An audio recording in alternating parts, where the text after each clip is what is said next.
The night they divided us like furniture, Mom said, "I'll take Emmy," and Dad said, "I'll take Noah." My name just drifted into the silence, an item for the lawyers to handle later. 16 years passed. They returned, not for an apology, but for my signature on a loan document.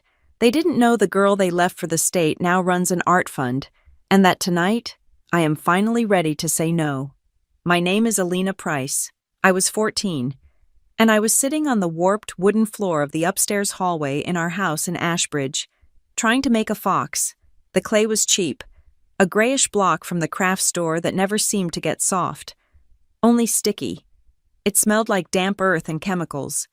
I was trying to work the moisture back into it, pinching the snout into something sharp and intelligent, but it kept slumping.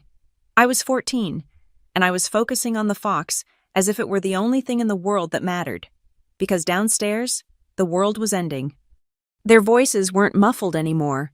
They had stopped shouting an hour ago and had moved on to the calm, terrifying phase of division. It was the sound of a patient dying, the flatline tone of finality. "Emmy goes with me." It was my mother's voice, sharp, decisive, the same voice she used on her EMT shifts. Emmy was 9. Emmy was easy. A pause, the scrape of a chair on the kitchen tile.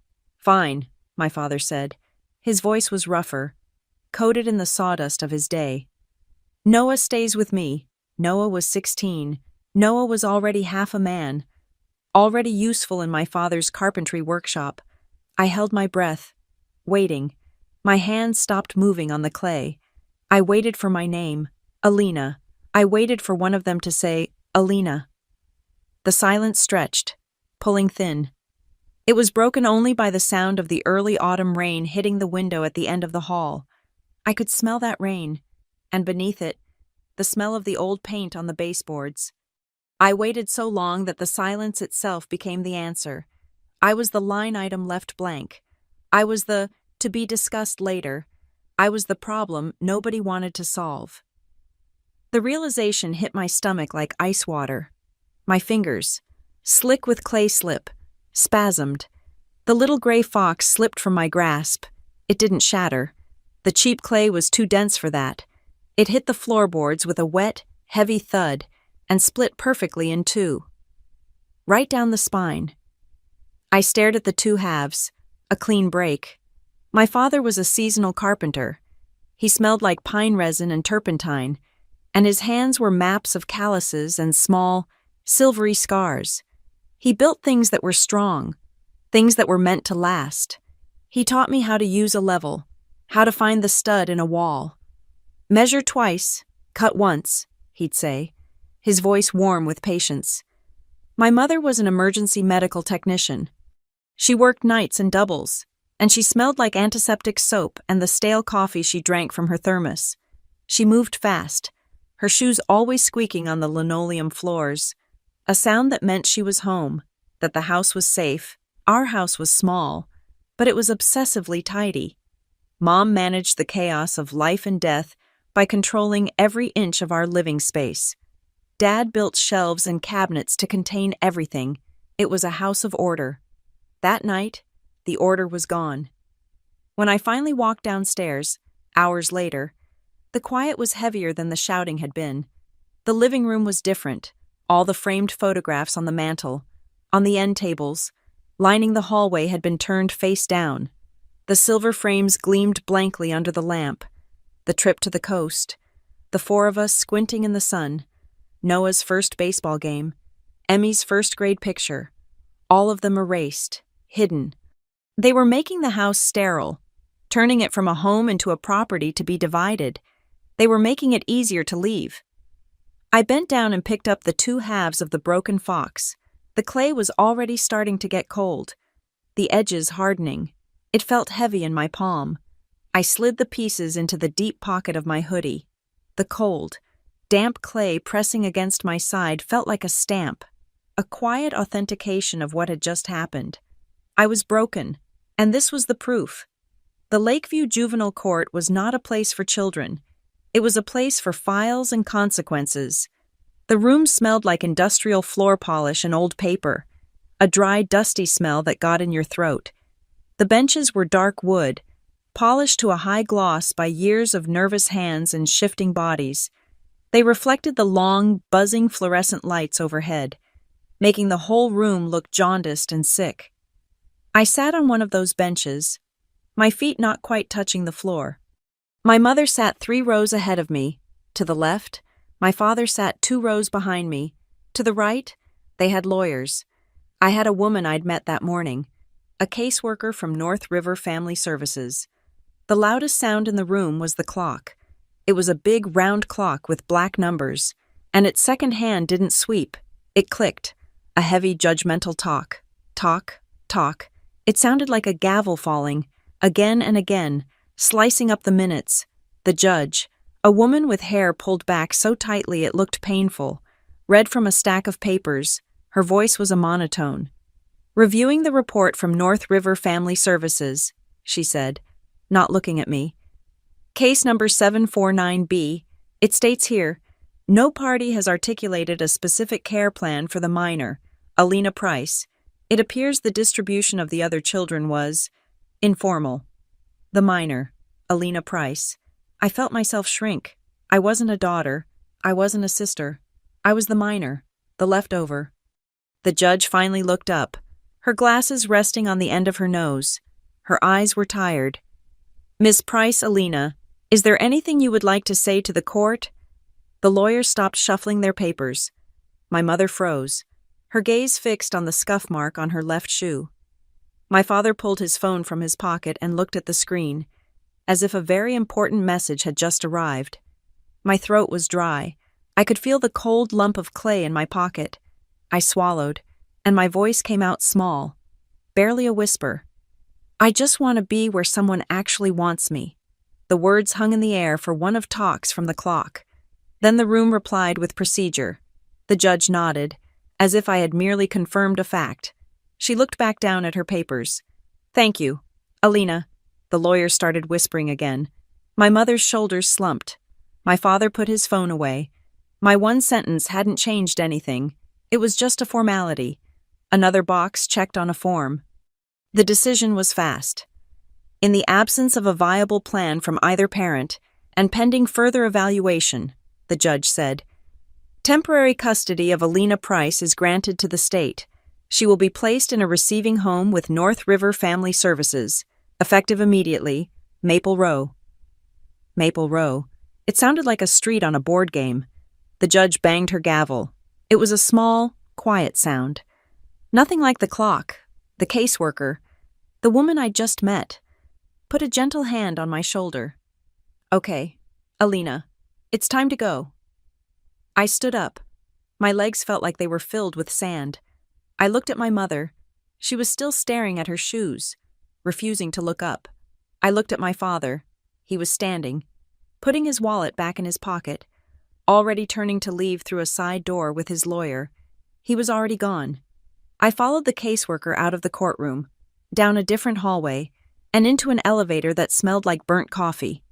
We walked out into the damp, gray afternoon. The car was a standard-issue sedan, beige and anonymous. I climbed into the back seat. The upholstery was scratchy.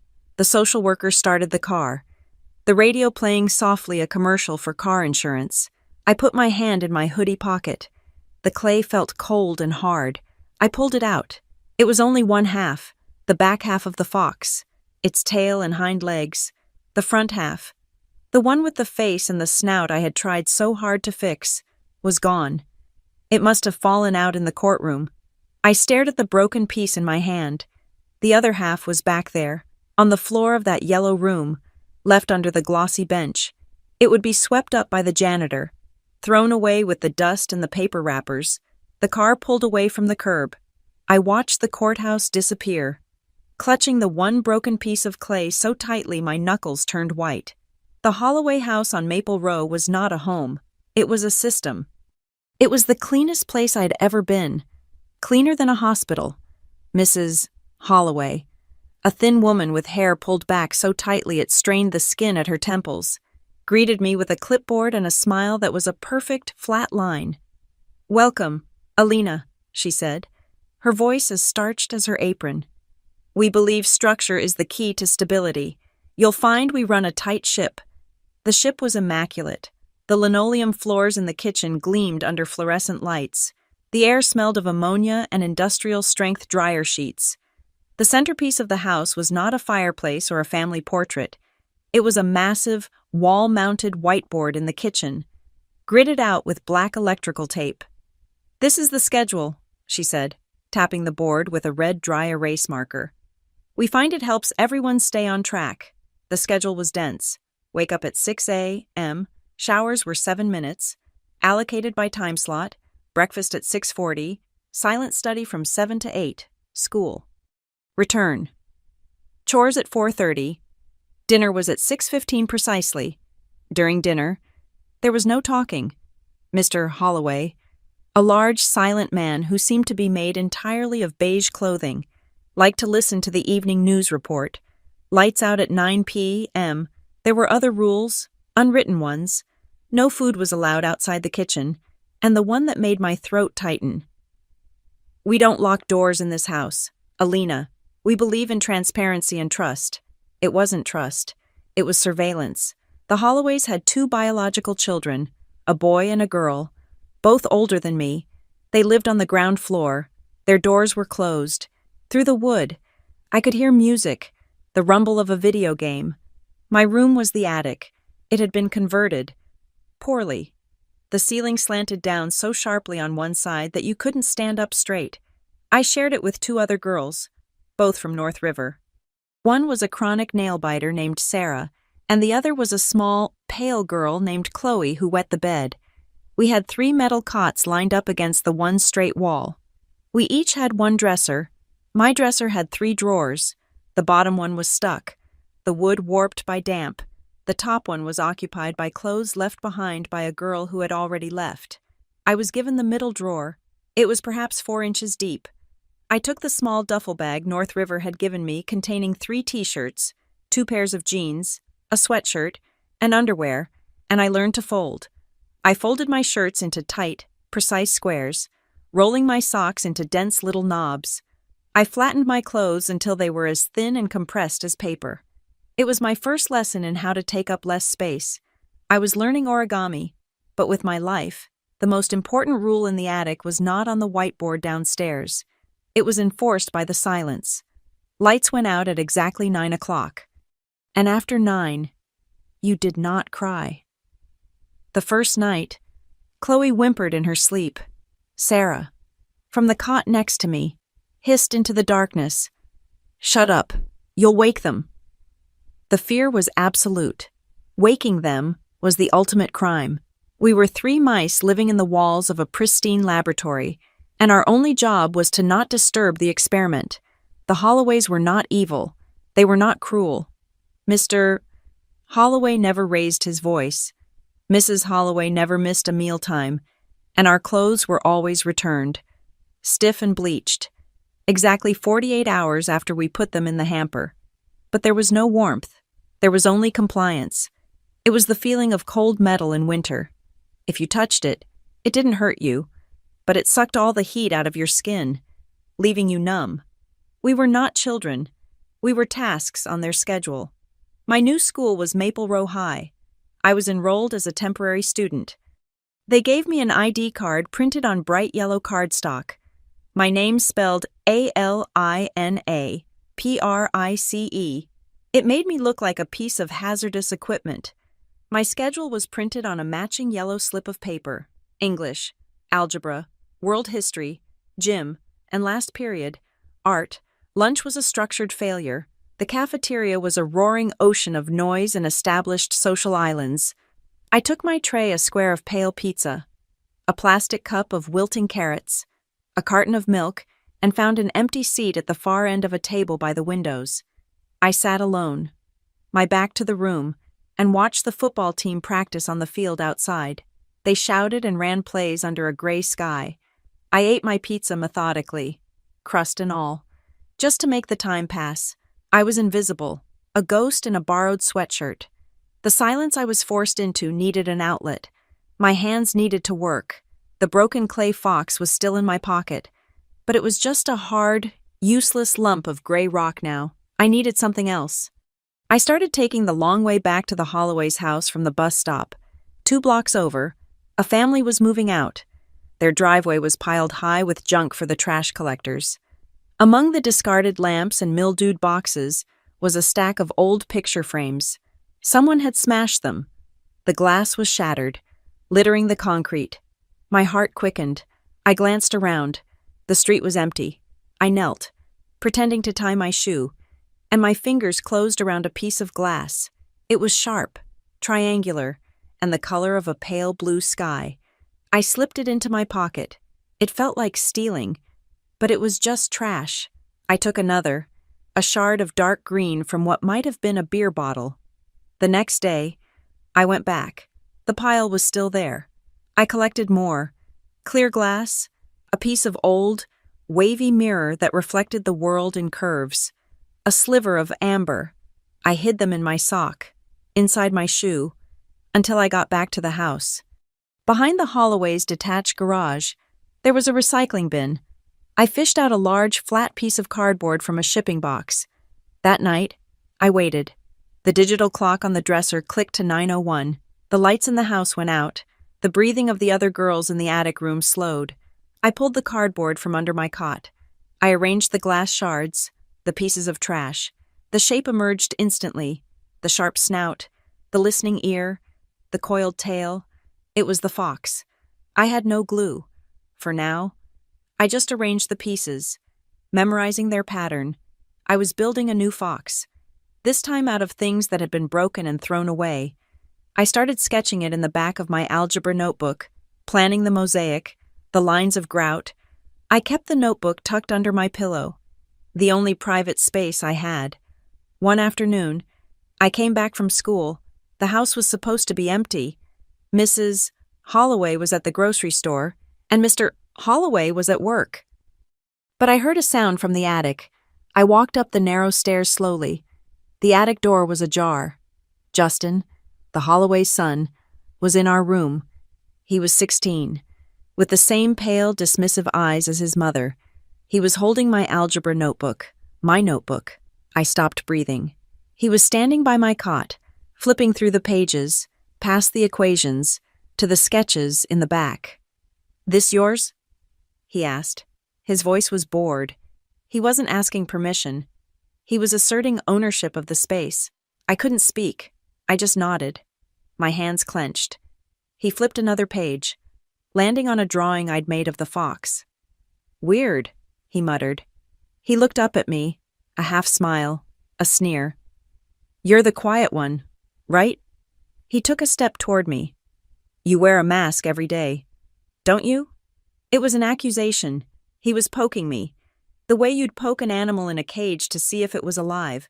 I just stared at my notebook in his hand. I wanted to snatch it back, but I was frozen. I was in his house. I was the guest, the charity case, the temporary problem. He let out a short, sharp laugh, like a bark. "Whatever." He tossed the notebook onto my cot. It didn't land flat. It hit the metal frame and fell to the floor, the pages bending. He pushed past me in the narrow doorway, his shoulder brushing mine, and clattered down the stairs. I waited until I heard the front door slam. I picked up the notebook. He hadn't just dropped it. The page with the fox sketch was torn at the spiral, and the paper itself was crumpled, creased by his fist. A small, mean, unnecessary act of vandalism. He had marked his territory. 2 days later, the administrative rhythm kicked in. Mrs. Holloway caught me as I was putting my dinner plate in the dishwasher. "Alina," she said, her voice neutral. She was wiping a counter that was already spotless. "We received an email from North River today." I stood still, my hands wet. "It seems," she continued, focusing on a non-existent spot, "that this isn't a good placement. The report from the school, and our own observations, suggest you are having difficulty integrating with the family." Difficulty integrating. I thought of Justin's sneer, of the crumpled paper. I thought of the silent dinners, the 9 p.m. darkness. "It's no one's fault," she said, a generic, rehearsed line. "It's just not a good fit. They're going to find a different environment for you. The decision was already made. The email was sent. The file was updated. The mechanism of the system was moving. It was as fast and impersonal as a stapler punching through paper. Chunk, done. The beige sedan returned the next afternoon. It was a different driver this time, a woman. She introduced herself as Alana Reyes, my new caseworker. She was young, maybe in her late 20s, with dark hair pulled into a practical ponytail and eyes that were sharp and observant. She didn't smile, but she didn't look mean. She just looked busy. She watched me carry my single duffel bag to the car. She didn't offer to help, but she held the trunk open. We got in. She buckled her seatbelt and checked her mirrors. She didn't try to explain the Holloways or apologize for what happened. "So," she said, pulling away from the curb, "that wasn't the right place." It wasn't a question. I just nodded, watching the surgically clean house disappear. "That happens," Alana said, her voice clipped and professional. "It's a mismatch. Not your fault. We just find another spot." Her tone was so devoid of pity, so logistical, that it shocked me. She wasn't treating me like a broken bird. She was treating me like a piece of misfiled paperwork, and paperwork could be fixed. For the first time, I felt a tiny, strange flicker of hope. My backpack was on my lap. Inside it, wrapped in a t-shirt, was the piece of cardboard. I had found a small bottle of Elmer's glue in the attic and had started to attach the glass. The fox was half-formed, its edges sharp. As we turned onto the main road, the car hit a bump. One of the green shards of glass, the one I'd chosen for the fox's eye, pierced through the cardboard and the backpack fabric. It dug sharply into my leg. I flinched, shifting in my seat. I reached into the bag and my finger brushed the edge. It sliced my skin. A thin paper-cut sting. I pulled my hand out and looked at the thin, bright line of red on my fingertip. I didn't bleed much. The glass hadn't shattered. It was held in place. I had learned how to set the broken pieces so they wouldn't fall apart. When I had been packing, Chloe, the small pale girl, had watched me from her cot, her eyes wide with the familiar terror of being left behind. "Where are you going?" she had whispered. "A new place," I whispered back. "I'll send you a drawing," I told her, zipping my bag. "A picture of a fox." It was a lie. I knew it as I said it. I didn't know her last name, and I didn't know where I was going, but the lie felt necessary. It was a small, thin thread cast back into the darkness. It was a promise that we were real, that we existed outside of the whiteboards and the 9 p. Silence. Alana Reyes's beige sedan pulled onto a street called Harbor Falls. The house was at the end of the road, a wide, faded blue building that looked like it had been added onto over the years without a plan. The porch was a collection of mismatched rocking chairs and at least a dozen pairs of muddy boots in all sizes. The air smelled different here. It wasn't the chemical sterility of Maple Row. It smelled like damp pine needles and, faintly, from an open kitchen window, cinnamon and baked fruit. This was the Dunbar house. It was the exact opposite of the Holloway house, where the Holloways had silent, polished surfaces. The Dunbars had noise and clutter. It was a group home, but it didn't feel like an institution. It felt like a bus station. Mrs. Dunbar, a round, smiling woman who was always wiping her hands on a flour-dusted apron, seemed to be in constant motion. The kitchen was the center of the universe. It always smelled like banana bread. My room was on the second floor, a long room with 3 sets of bunk beds, 6 beds, all filled. The walls, however, weren't beige or gray. The hallway leading to the room was a chaotic explosion of art. It was covered, floor to ceiling, in drawings, paintings, and lopsided clay pots. It was messy and vibrant. It wasn't the curated silence of a gallery. It was the joyful noise of a community center. 3 days after I arrived, I was trying to do algebra at the massive, scarred kitchen table, while 2 younger boys argued over a video game. The back door opened, and a woman I didn't recognize walked in without knocking, carrying a 5-gallon bucket. "Who wants to break stuff?" she shouted. The boys instantly stopped arguing and cheered. Mrs. Dunbar, without looking up from the pie crust she was rolling out, just pointed to the coffee pot. "Help yourself, Lainey." This was Lainey Monroe. She was a neighbor, and she was a potter and an instructor at a place called the Iron Bridge Arts Collective.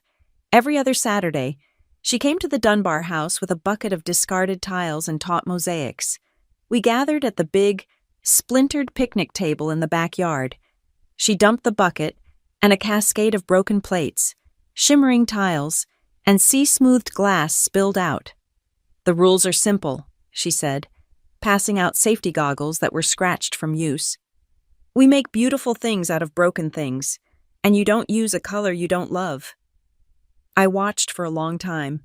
The other kids grabbed pieces with greedy delight.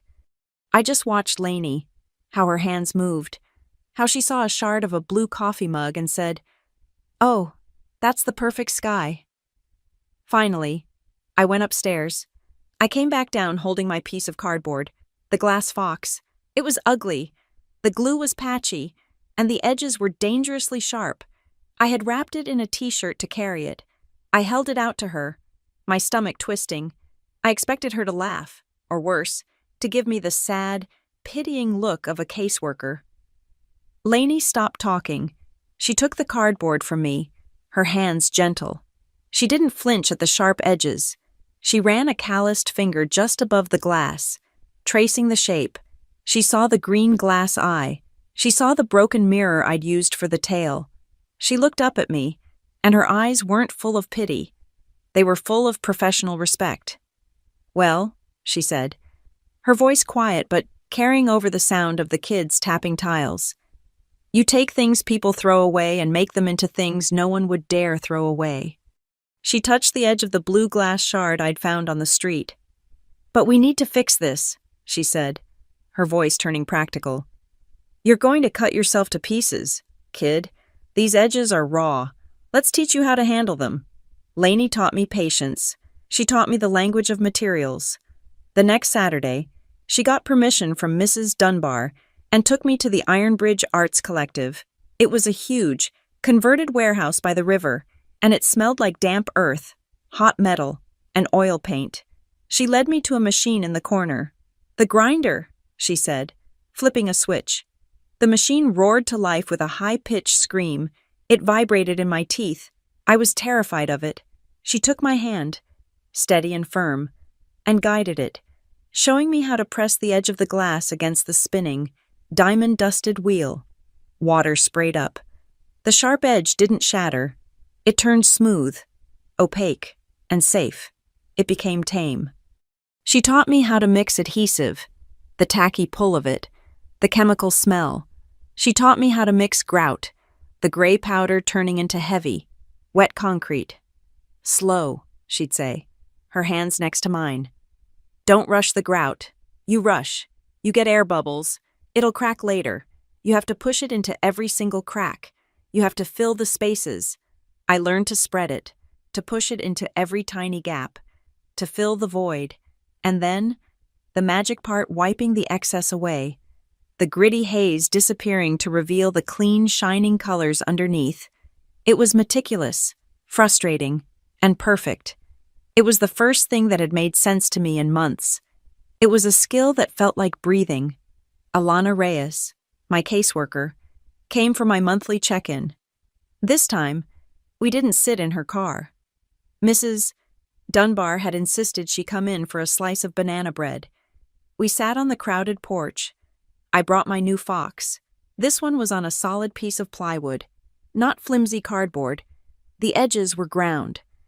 The grout was a deep charcoal gray. It was heavy and solid. Alana held it. She turned it over in her hands, testing its weight. She was a woman of systems and files, but she understood work. She understood evidence. "This is good," she said. She looked at me. "This is structured. You're stable here." She took a bite of bread. "There's a weekend program," she said, brushing crumbs off her clipboard. "The North River Young Artists Program. It's funded. I'm signing you up. You'll go to Iron Bridge. You already know the place." The collective was different on my own. It wasn't just Lainey's quiet corner. It was a working studio, full of adults who were busy and focused, and there was Theo Monroe, Lainey's husband. He was the logistics manager. He was the one who made the place run, who fixed the kilns and ordered the 50-pound bags of clay. He was the opposite of Lainey's warm, chaotic energy. Theo was tall and broad, and he never seemed to talk. He wore a heavy canvas apron stained with a dozen different chemicals. He found me standing awkwardly by the door on my first Saturday, clutching my backpack. He didn't ask my name. He didn't ask about my file. He just looked at my thin hoodie. "You'll be cold in here," he said, his voice a low rumble. "And you're grinding glass. You need proper gloves. Those little ones won't do." He disappeared into a supply closet and came back with a pair of thick leather work gloves and a heavy canvas apron, just like his. He handed them to me. "These are yours now. Don't lose them." That was it. He didn't ask if I was okay. He didn't ask about my feelings. He saw a problem. I was cold and unprotected, and he gave me the tools to fix it. It felt like the first real respect I had ever been shown. I found a corner of the studio that became mine. I had access to a mountain of scraps, and I started to work. The first fox was an accident. The second was a defense. The ones I made at Ironbridge were different. I started a series. I called it Foxes That Don't Run. They weren't hiding. They weren't curled up in sleep. I made them standing, their heads turned, looking straight out at the viewer. They were defiant.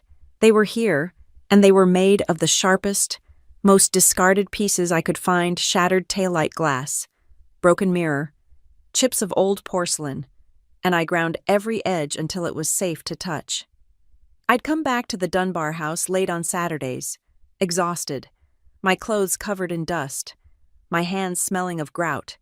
I was in the shared bathroom, one of 3 girls jostling for sink space, trying to get the gray paste out from under my fingernails. I looked in the mirror. My hair was a mess. My face was smudged with dust, and I was happy. I smiled, a real, wide smile, and I saw it. There was a smudge of gray grout on my front tooth. It looked like a piece of armor. It looked like a secret symbol, a mark of belonging to the tribe of people who made things instead of breaking them. I felt a small, strange laugh bubble up. I didn't wipe it away immediately. Nobody at the Dunbar house asked about Court. They didn't ask about my parents, or Noah, or Emmy. They didn't tiptoe around my past, afraid of what they might unleash. They only cared about the present. Mrs. Dunbar would see me packing my bag for the studio on a Saturday morning and just say, "Alina, honey, do you need more glue or more time?" It was the most beautiful question anyone had ever asked me. It meant they trusted me. It meant my needs were practical, not pathological. The system, however, was always moving. It was a Tuesday, not my scheduled day. Alana Reyes's beige sedan pulled up. She found me on the porch. She wasn't holding her clipboard. "Alina," she said, "your work at Ironbridge is excellent. Your grades at Harbor Falls High are stable. You're doing well here." I braced myself. That was the language of change. "A pre-adoptive family has reviewed your file," she said, her voice flat and professional. "They're interested in meeting you." My stomach went cold. The grinder, the smell of banana bread, the heavy apron, Lainey, Theo, it was all temporary. I was still temporary. "Okay," I managed to say. "When?" "Soon," she said. "I'll be in touch." She left. I went upstairs to my bunk. I sat on the edge of the thin mattress. I reached into the deep pocket of my hoodie, the one I'd worn that day in court. My fingers closed around the small, hard lump I'd kept hidden for months. It was the back half of the original clay fox. The piece I had saved, the other half, the one with the face, was long gone, swept away with the dust on the courtroom floor. I held the cold, gray piece in my palm. It was just a lump of dry, broken clay. It was the girl in the hallway. It was the past. The girl who made this was broken. The girl who made the new foxes. The ones that stared back. She was different. I closed my hand around the clay. This small, broken piece would have to learn to stand on its own. The drive to the pre-adoptive placement was quiet. Alana Reyes seemed to understand that this was different. This wasn't just a transfer. This was an audition. My audition. The house wasn't in a neighborhood. We drove for 20 minutes outside Harbor Falls, down a long gravel road that wound through dense pine trees. The road ended at the North Fork River, and there, set back from the bank, was a house made of whole logs. It wasn't a cabin. It was a solid, 2-story house that looked like it had grown out of the earth. Smoke curled from a stone chimney. Lainey was on the porch, but this wasn't the boisterous, chaotic Lainey from the Dunbar house. She was quiet, her hands tucked into the pockets of her jeans. She wasn't smiling, but her eyes were— Theo came out, wiping his hands on a rag. He nodded at Alana, then looked at me and my single duffel bag. "Welcome, Alina," he said, his voice a low rumble. "We've been waiting for you." That night was the first test, dinner. My stomach was so tight I was afraid I couldn't eat. I was used to the silent, sterile dinners at the Holloways and the loud, chaotic free-for-all at the Dunbars.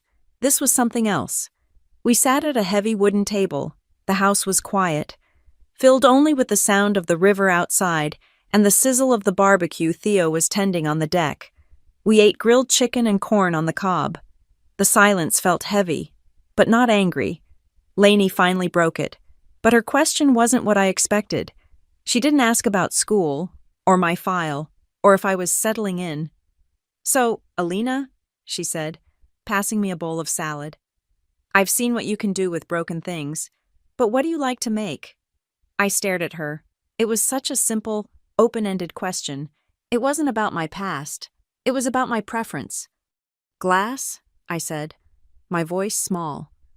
"I like the glass." "Good," Theo said from the grill. "Glass is honest. It doesn't pretend to be soft."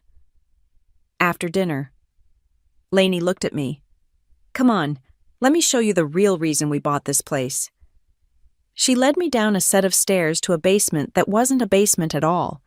It was a full walkout studio built into the slope of the hill, with a wall of windows facing the river. It was enormous. It had a pottery wheel in one corner, a massive kiln in another, and a long, scarred workbench running the length of the windows. It smelled like clay and wet stone, and the faintest trace of Theo's metal oil. "This is it," Lainey said, flipping on a string of bright overhead lights. "This studio is ours. It's where we work." She walked me to the workbench. On one end was her pottery setup, tools caked in dried clay. On the other, a clean, empty space. "This part," she said, tapping the empty bench, "is yours." She pointed to a set of heavy wooden shelves on the wall. "And that's your shelf, for your supplies, for your work, whatever you want." My own shelf. It was more than the single, 4-inch drawer at the Holloways. It was a promise of permanence. It was space. Theo came down the stairs behind us, holding something in his hand. He walked over to a tall metal cabinet in the corner. "You'll need a place for your tools," he said. "The good ones. The ones you don't want anyone else touching." He opened the cabinet. It was full of grinders, soldering irons, and heavy-duty cutters. He pointed to the top drawer. "This one's empty." He closed the drawer, and it clicked. He held out his hand. In his palm was a small brass key. "This is the key to your tool cabinet," he said, dropping it into my hand. The metal was heavy and cool. "You're an artist. You're allowed to make a mess like a real artist. You're also allowed to lock up your stuff. Your choice." I closed my hand around the key. A key, not to a house, not to a room, but to my work. It was the first key I had been given since my parents had locked their own doors against each other. "Go on," he said, nodding toward the bench. "It's yours." That weekend, we had the family call. My stomach twisted again. I expected it to be an interrogation, but the laptop screen flickered to life, and a young man with Lainey's eyes and a terrible mustache appeared. "This is Gabe," Lainey said, laughing. "Our son. He's at college, pretending to study engineering." Gabe leaned into the camera. "Hey," he said to me. His voice was staticky. So you're the artist? That's cool. I just spent 4 hours trying to get a 3D printer to recognize a line of code. He squinted at me. If you ever need anyone to troubleshoot a 3D printer, definitely call someone else. I'm useless. It was a terrible, awkward joke, and it was the most normal thing I had ever heard. He wasn't treating me like a case file. He was treating me like an annoying new sibling. It was perfect. The system still had its tendrils. Alana Reyes was required to do her monthly check-ins, especially during the pre-adoptive period. When her beige sedan pulled up the first time, I felt the old panic rise. The clipboard was coming. The questions were coming. The evaluation.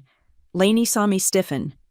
"Tea," she said, heading to the kitchen. When Alana knocked, Lainey opened the door and pulled her into a hug.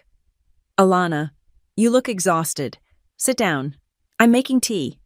Alina and I were just about to head to the studio. You should come see what she's working on." She didn't treat Alana like a threat.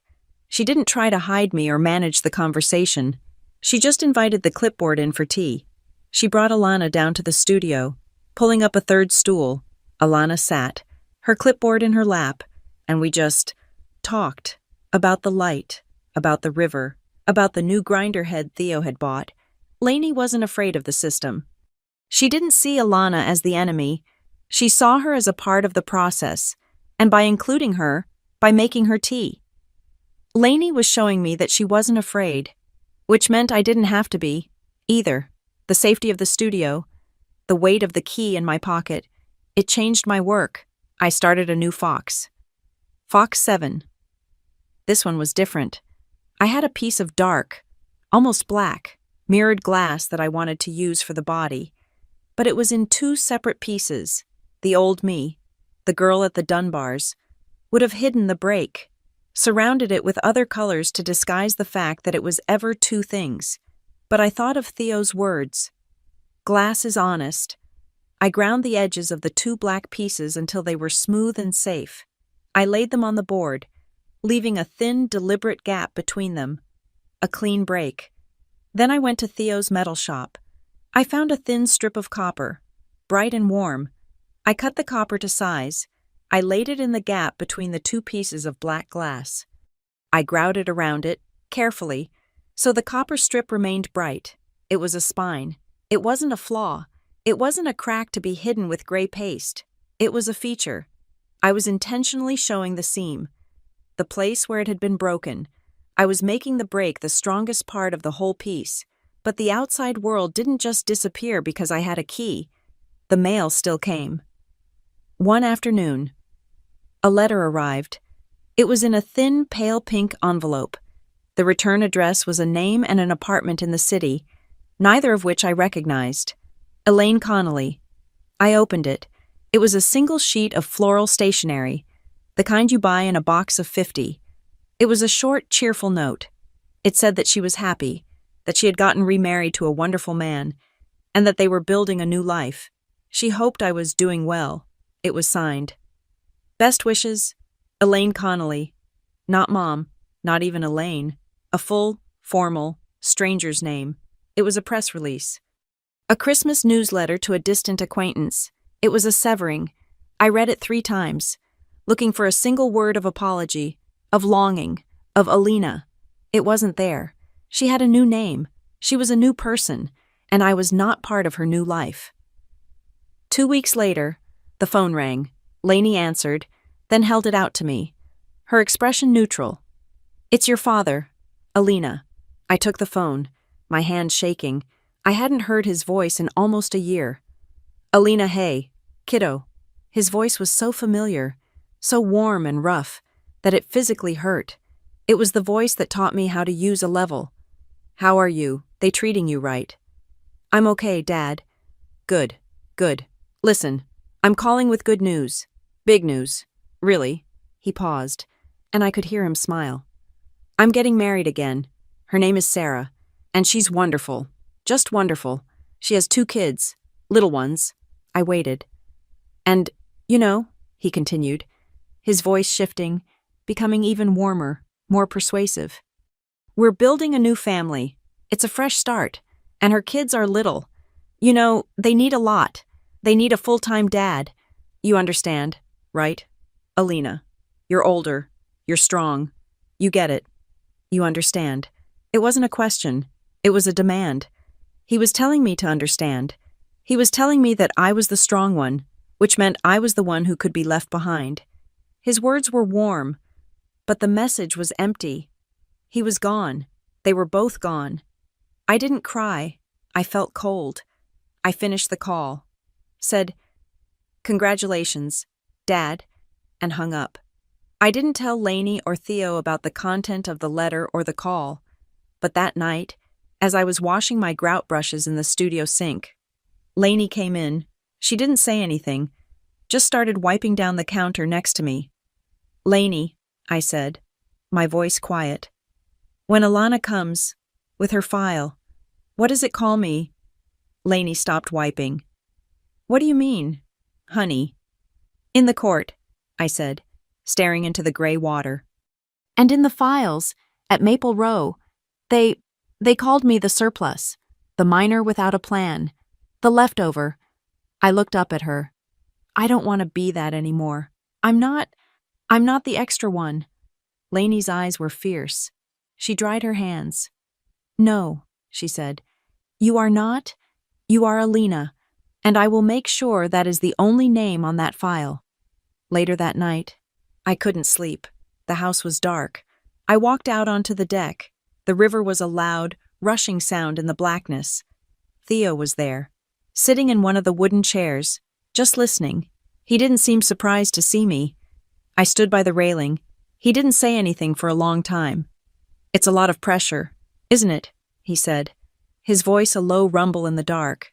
I just nodded, my throat tight. "This," he said, gesturing to the house, the studio, the river, the dinners, the check-ins, all of it. It feels like a test you have to pass, every day. I could finally breathe. He saw it. "I just want you to know one thing. Alina," he said, turning his head to look at me in the faint starlight. "You don't have to earn your place here. You're not here on probation. This isn't a job. You don't have to prove you're worth keeping." He paused, letting the river fill the silence. "You just have to be. That's it. Just be. We already want you." I stood there, gripping the cold, damp railing. I didn't say thank you. I didn't have to. I just stayed. And we listened to the river together. I was 15 when I walked into the art room at Harbor Falls High. It felt less like a new school and more like an extension of the studio. The teacher, Mr. Kinsey, knew Lainey and Theo. He had already seen my work at Ironbridge. "Alina," he said, not even looking up from the kiln he was loading. "There's a spot on the advanced arts team. We're prepping for the fall showcase. You're in." It was that simple. I wasn't a file. I wasn't a transfer. I was a pair of hands. The next week, I walked into the art room, and the poster for the showcase was tacked to the main bulletin board, right by the door. It was a big, brightly colored sheet, listing all the students involved. My eyes scanned the list, and there it was, featuring new work by Alania Price. Alania, the old, cold feeling of the courthouse, the chill of the Holloway attic, flooded my stomach. Alinia, an extra I, a simple, careless mistake that felt like an erasure. I was the girl without a clear name, the one who could be misspelled because she didn't really matter. I was the leftover. I stood there for a full minute. The old me would have shrunk. The old me would have walked away, accepting the misspelling as a fact. The old me would have been invisible, but I wasn't the old me. I was in Theo's heavy canvas apron. I had grout under my fingernails. I looked at the poster again. It was just a typo, a dumb, simple typo. It wasn't a judgment. It wasn't a verdict. Mr. Kinsey was in the supply closet. I looked at the desk, at the clutter of pens and brushes. I picked up a silver Sharpie. I walked to the poster. I didn't cross out the name. I didn't scribble over it. I simply drew a single, clean, silver line through the extra I. Then, next to it, I signed my name again, clear and bold. Alina. I put the cap back on the pen and went to my station. It was just a note that needed correcting.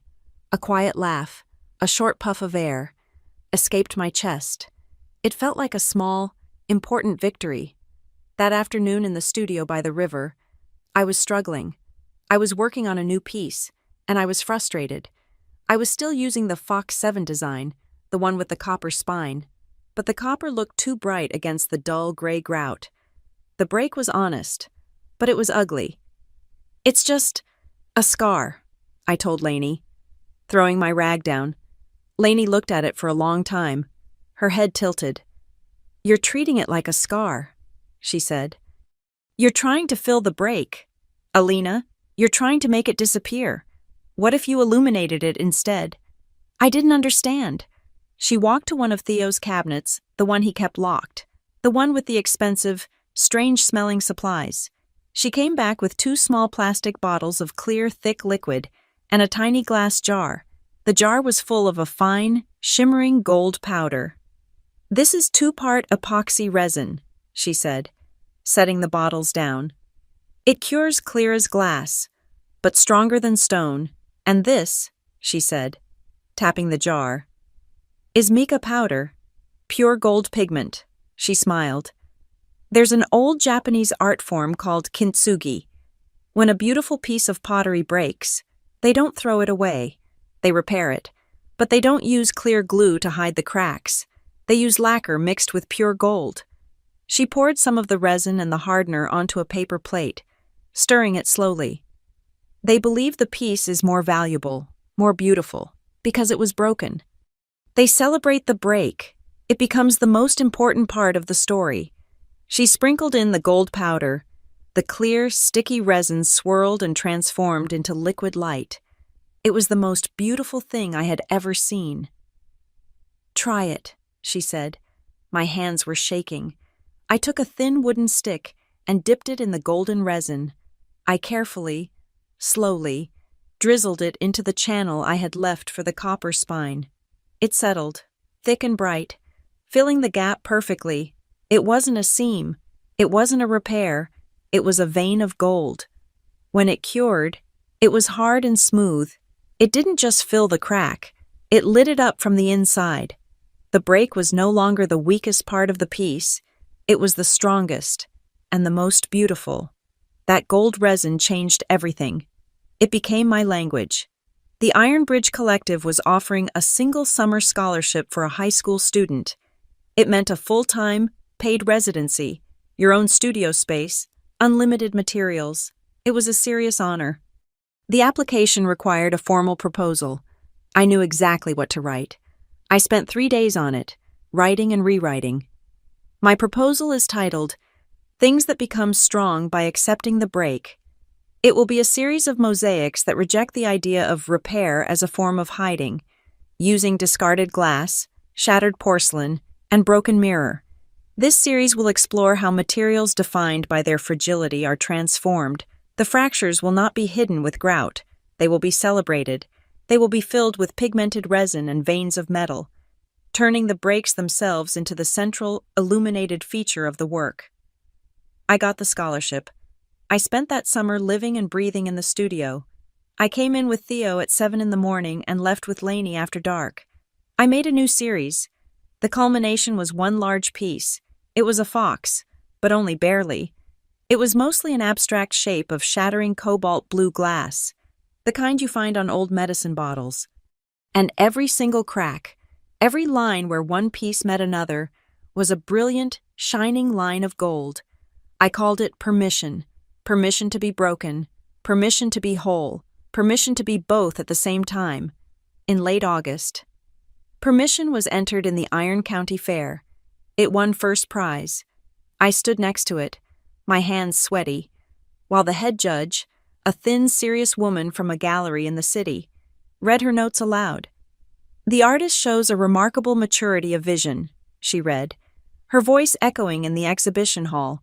"The piece is direct in its gaze, yet incredibly gentle in its execution.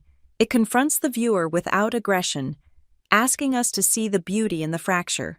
Direct yet gentle." I held those words in my chest. The system was moving in parallel. Alana Reyes came by the studio. But she wasn't there for a regular check-in. She was holding a photograph of permission stapled to her file. "This is," she said, tapping the photo, "pretty undeniable. Alina, the school reports are perfect. The residency was a success. You're stable." I waited. She finally put the clipboard down. "Lainey and Theo have filed the paperwork," she said, her voice softer than I'd ever heard it. "The official petition for adoption." My heart didn't soar. It just stalled. It stopped. This was it, the final step, the thing I had wanted and been terrified of for so long. "We're scheduling the hearing," Alana said. "The date for the judge to sign off." She looked at her calendar. "The court only has one opening in the next few months. It's in mid-October, the 22nd. I stared at her. "October 22nd, I repeated, my voice hollow. That's the night of the Iron Bridge Fall showcase, the one with my poster, the adoption and the exhibit, the day my past would be legally erased, and the night my future as an artist would begin. They were happening at the exact same time." "It's fine," I said, a little too quickly. "We can do both. The hearing is in the afternoon. The showcase is at night. It's fine." The universe, feeling the ground shift, decided to send in the ghosts. That night, an email. It appeared in my inbox, and the name made my blood run cold. Elaine Connolly, my mother. My hand trembled as I clicked it. It was short. "Hi, Alina. I was just thinking of you. With Halloween coming up, I was remembering that silly costume you made. I'm going to be in Harbor Falls visiting a friend around then. Maybe we could finally get a coffee if you're free." I read it 10 times. "If you're free," I drafted a reply. "Yes, I would be okay with that. Let me know when." I didn't send it. I just looked at it. 2 days later, a follow-up email appeared. "On second thought, Alina, things are just too complicated with my new family. The kids are still adjusting. It's probably not a good time. Maybe after the new year." Click. The door, which had been open just a crack, was shut again. The invitation was revoked. A week later, a text from my father. "Hey kiddo, heard you're doing great in school. I'm so proud. Let's get together soon. Maybe after the summer break." I didn't reply. I knew the script. Summer came and went. In September, another text. "Things are crazy here. New job. Let's push it. After the holidays for sure." I put the phone down on the workbench. I wasn't angry. I wasn't hurt. I was just done. I was done waiting by the phone. I was done clearing my schedule for maybe and later. I was done chasing promises that evaporated as soon as I got close. I made a new decision. I would not reply. I would not chase. I would just be silent. My energy belonged to the studio. It belonged to the hearing on the 22nd. It belonged to the showcase. I would not give any more of it to ghosts. Gabe came home from college for a surprise weekend. He walked into the studio and just stopped, staring at the new pieces, the gold seams glowing under the work lights. "Whoa," he said, touching the surface of permission. This is really something. Alina, it's different." He was carrying a heavy canvas bag. He pulled out an old, beautiful film camera, a Pentax, all metal and glass. "It was Dad's," he said. "It's all manual, but the lens is incredible. You should try shooting your work with it, properly." He spent an hour showing me how to load the film, how to set the aperture, how to find the focus. "Get in close," he said. "Focus on the details. That's where your story is." I spent the whole weekend with that camera. I didn't take pictures of the foxes. I took pictures of the cracks. I got so close that the viewfinder was filled with nothing but the jagged, sharp edge of broken blue glass meeting the smooth, perfect, golden line of the resin. I shot 2 full rolls of black and white film. When we got the prints back from the shop, I laid them out on the workbench, and I gasped. The black and white film had turned the blue glass and the gray grout into soft, muted, gentle shades.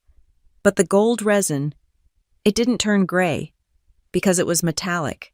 It had reflected the light, even in black and white. It glowed. It was a brilliant, electric white. It looked brighter, more alive, than anything else in the photographs. It was a beautiful paradox. The black and white, which should have hidden the color, had only made the gold shine more. Lainey came and stood behind me. She was so quiet, I thought she was angry. Then I saw she was crying. Just one tear tracing a line through the clay dust on her cheek. "Alina," she whispered. That night, Lainey printed my photographs, the abstract close-ups of the cracks. She put them in simple, thin black frames, and she hung them on the main studio wall, right next to the mosaics themselves. I stood back and looked at them. The full piece, the fox, the blue glass, the whole story. And next to it, the abstract photograph, the close-up of the break, the celebration of the repair. It was the first time in my entire life I had ever seen my past and my present hanging side by side on the same wall. Not fighting, not trying to erase each other. They weren't in conflict. They were just art. They were just true. October 22nd was a clear, cold day. The sky was a sharp, pale blue.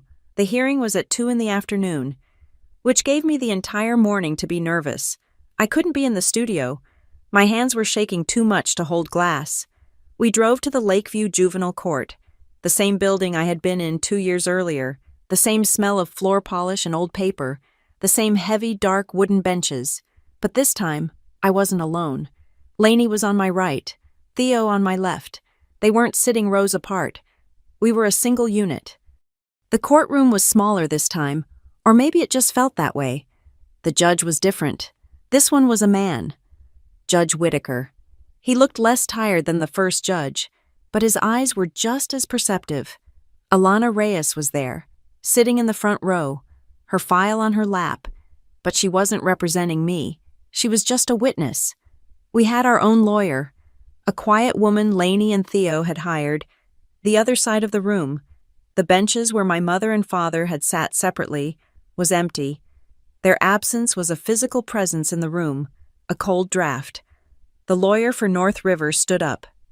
"Your Honor, the biological parents, Elaine Connolly and Victor Price, have both submitted their voluntary, signed surrenders of parental rights. They have been filed with the court. They have waived their right to appear." Judge Whitaker looked at the empty benches. His expression didn't change, but he let the silence sit there for a beat, longer than was comfortable. He looked at the papers. "The surrenders are in order." He then looked at us, at me. He didn't smile, but his voice was kind.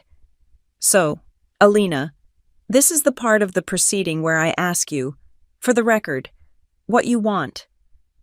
He wasn't asking me to choose. He wasn't asking me to explain. He was just asking what I wanted. I thought of the first time I was in this building.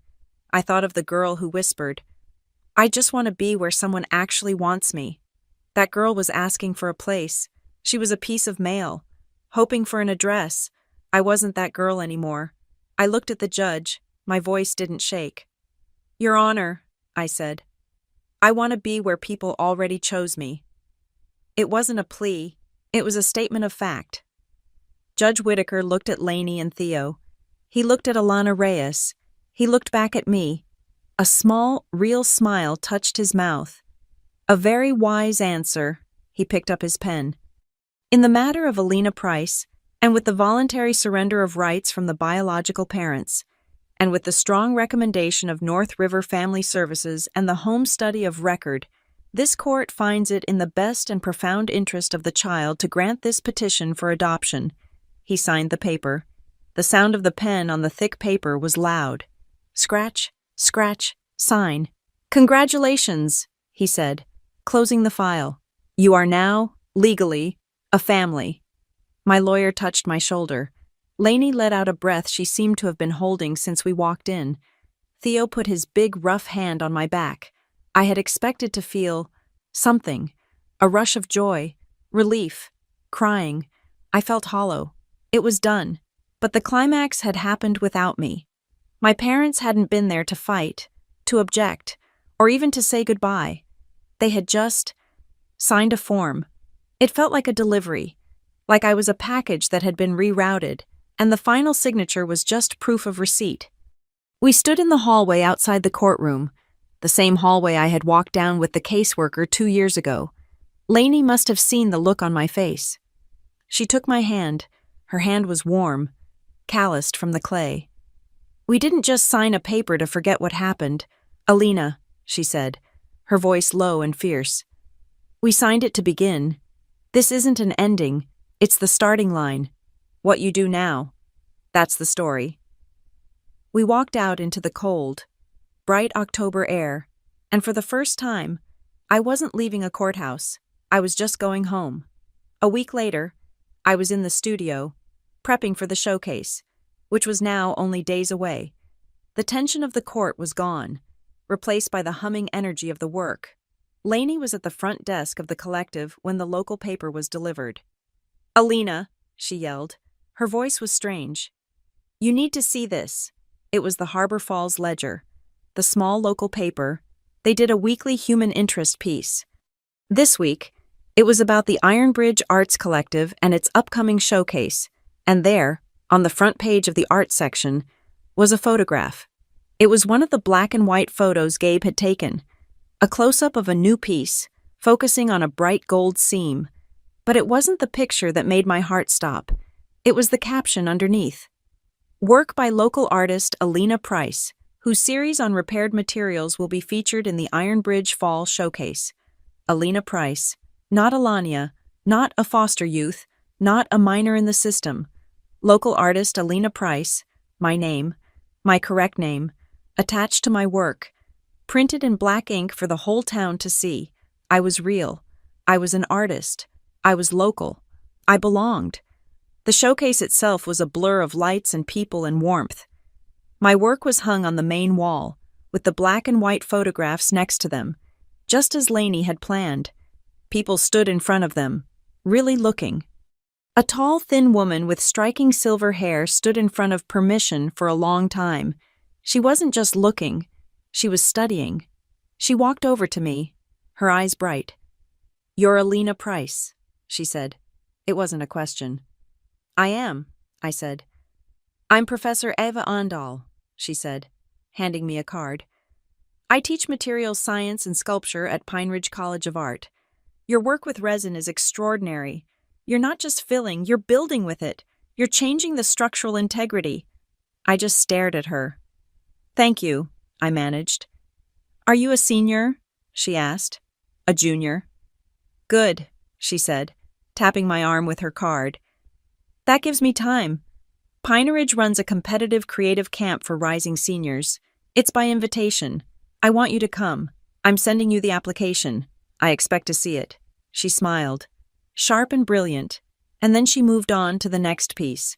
I looked at the card. Pine Ridge College of Art, a place I had only seen in catalogs. A professor had invited me. Life was moving fast. The ground was solid under my feet, and the future was opening up, pulling me forward. And that's when the past sent its first, tentative echo. It was a text message, from a number I didn't recognize. "Is this Alina?" "This is Noah, my brother." My heart hammered against my ribs. I hadn't spoken to him, hadn't seen him, since the day my father said, "Noah stays with me." "This is Alina." I typed back, my thumb shaking. My phone rang almost immediately. I hit accept and walked out the back door of the studio, into the cold night air. "Alina." His voice was deeper. He was 18 now. He wasn't a boy. "Noah, hi." "Hey," he said. There was a long, terrible silence. I could hear music in the background, a party or a dorm room. "So, I heard you got adopted." "Yeah," I said. "I did." "That's good," he said quickly. That's really good. I'm glad. Are they good people?" "They're the best people," I said. "Good." Another silence. "Listen, Al, Dad wants everything to just be quiet. You know, he wants his new life, and he doesn't like looking back. And Mom, she's just gone, I guess. But I don't know. I miss you. I just wanted to say I miss you. And I'm sorry." The words hit me. I miss you. I miss you too. Noah, I whispered. I saw a picture, he said. My friend's mom from Harbor Falls. She posted something about an art show. She sent it to me. Your stuff. The glass. It's awesome, Al. Thanks, I said, a tear finally sliding down my cold cheek. I gotta go, he said, but maybe I could see you. Sometime not now, but soon. Okay, I said. Soon. Okay, bye, Al. He hung up. I looked at my phone. The call had lasted exactly 4 minutes and 12 seconds. I went back inside, my hands shaking for a different reason. I found one of the glossy postcards the collective had printed for the showcase. It had the picture of permission on the front. I flipped it over. I wrote his new address, the one from the caller ID, and in the message space, I wrote just 2 words, I'm okay. I put a stamp on it and put it in the outgoing mail slot. I had acknowledged him, I had told him the truth, and I had kept the boundary. The system was the last piece. Alana Reyes came to the house by the river one last time, but she wasn't carrying her clipboard. She was carrying a thin manila envelope. Well, she said, sitting at the kitchen table as Lainey poured her a cup of tea. That's it. Case 749B is officially closed. She slid the envelope across the table. This is your original birth certificate, and the final, signed adoption decree. They're yours, your history, and your future, all in one envelope. I took it. It felt thin, too thin to hold a life. Alana stood up to go. She paused at the door. Alina, she said, her voice dropping the professional, clipped tone. You did the work. I just filed the papers, but I want to give you something. She reached into her wallet and pulled out a personal business card. Not the one from North River.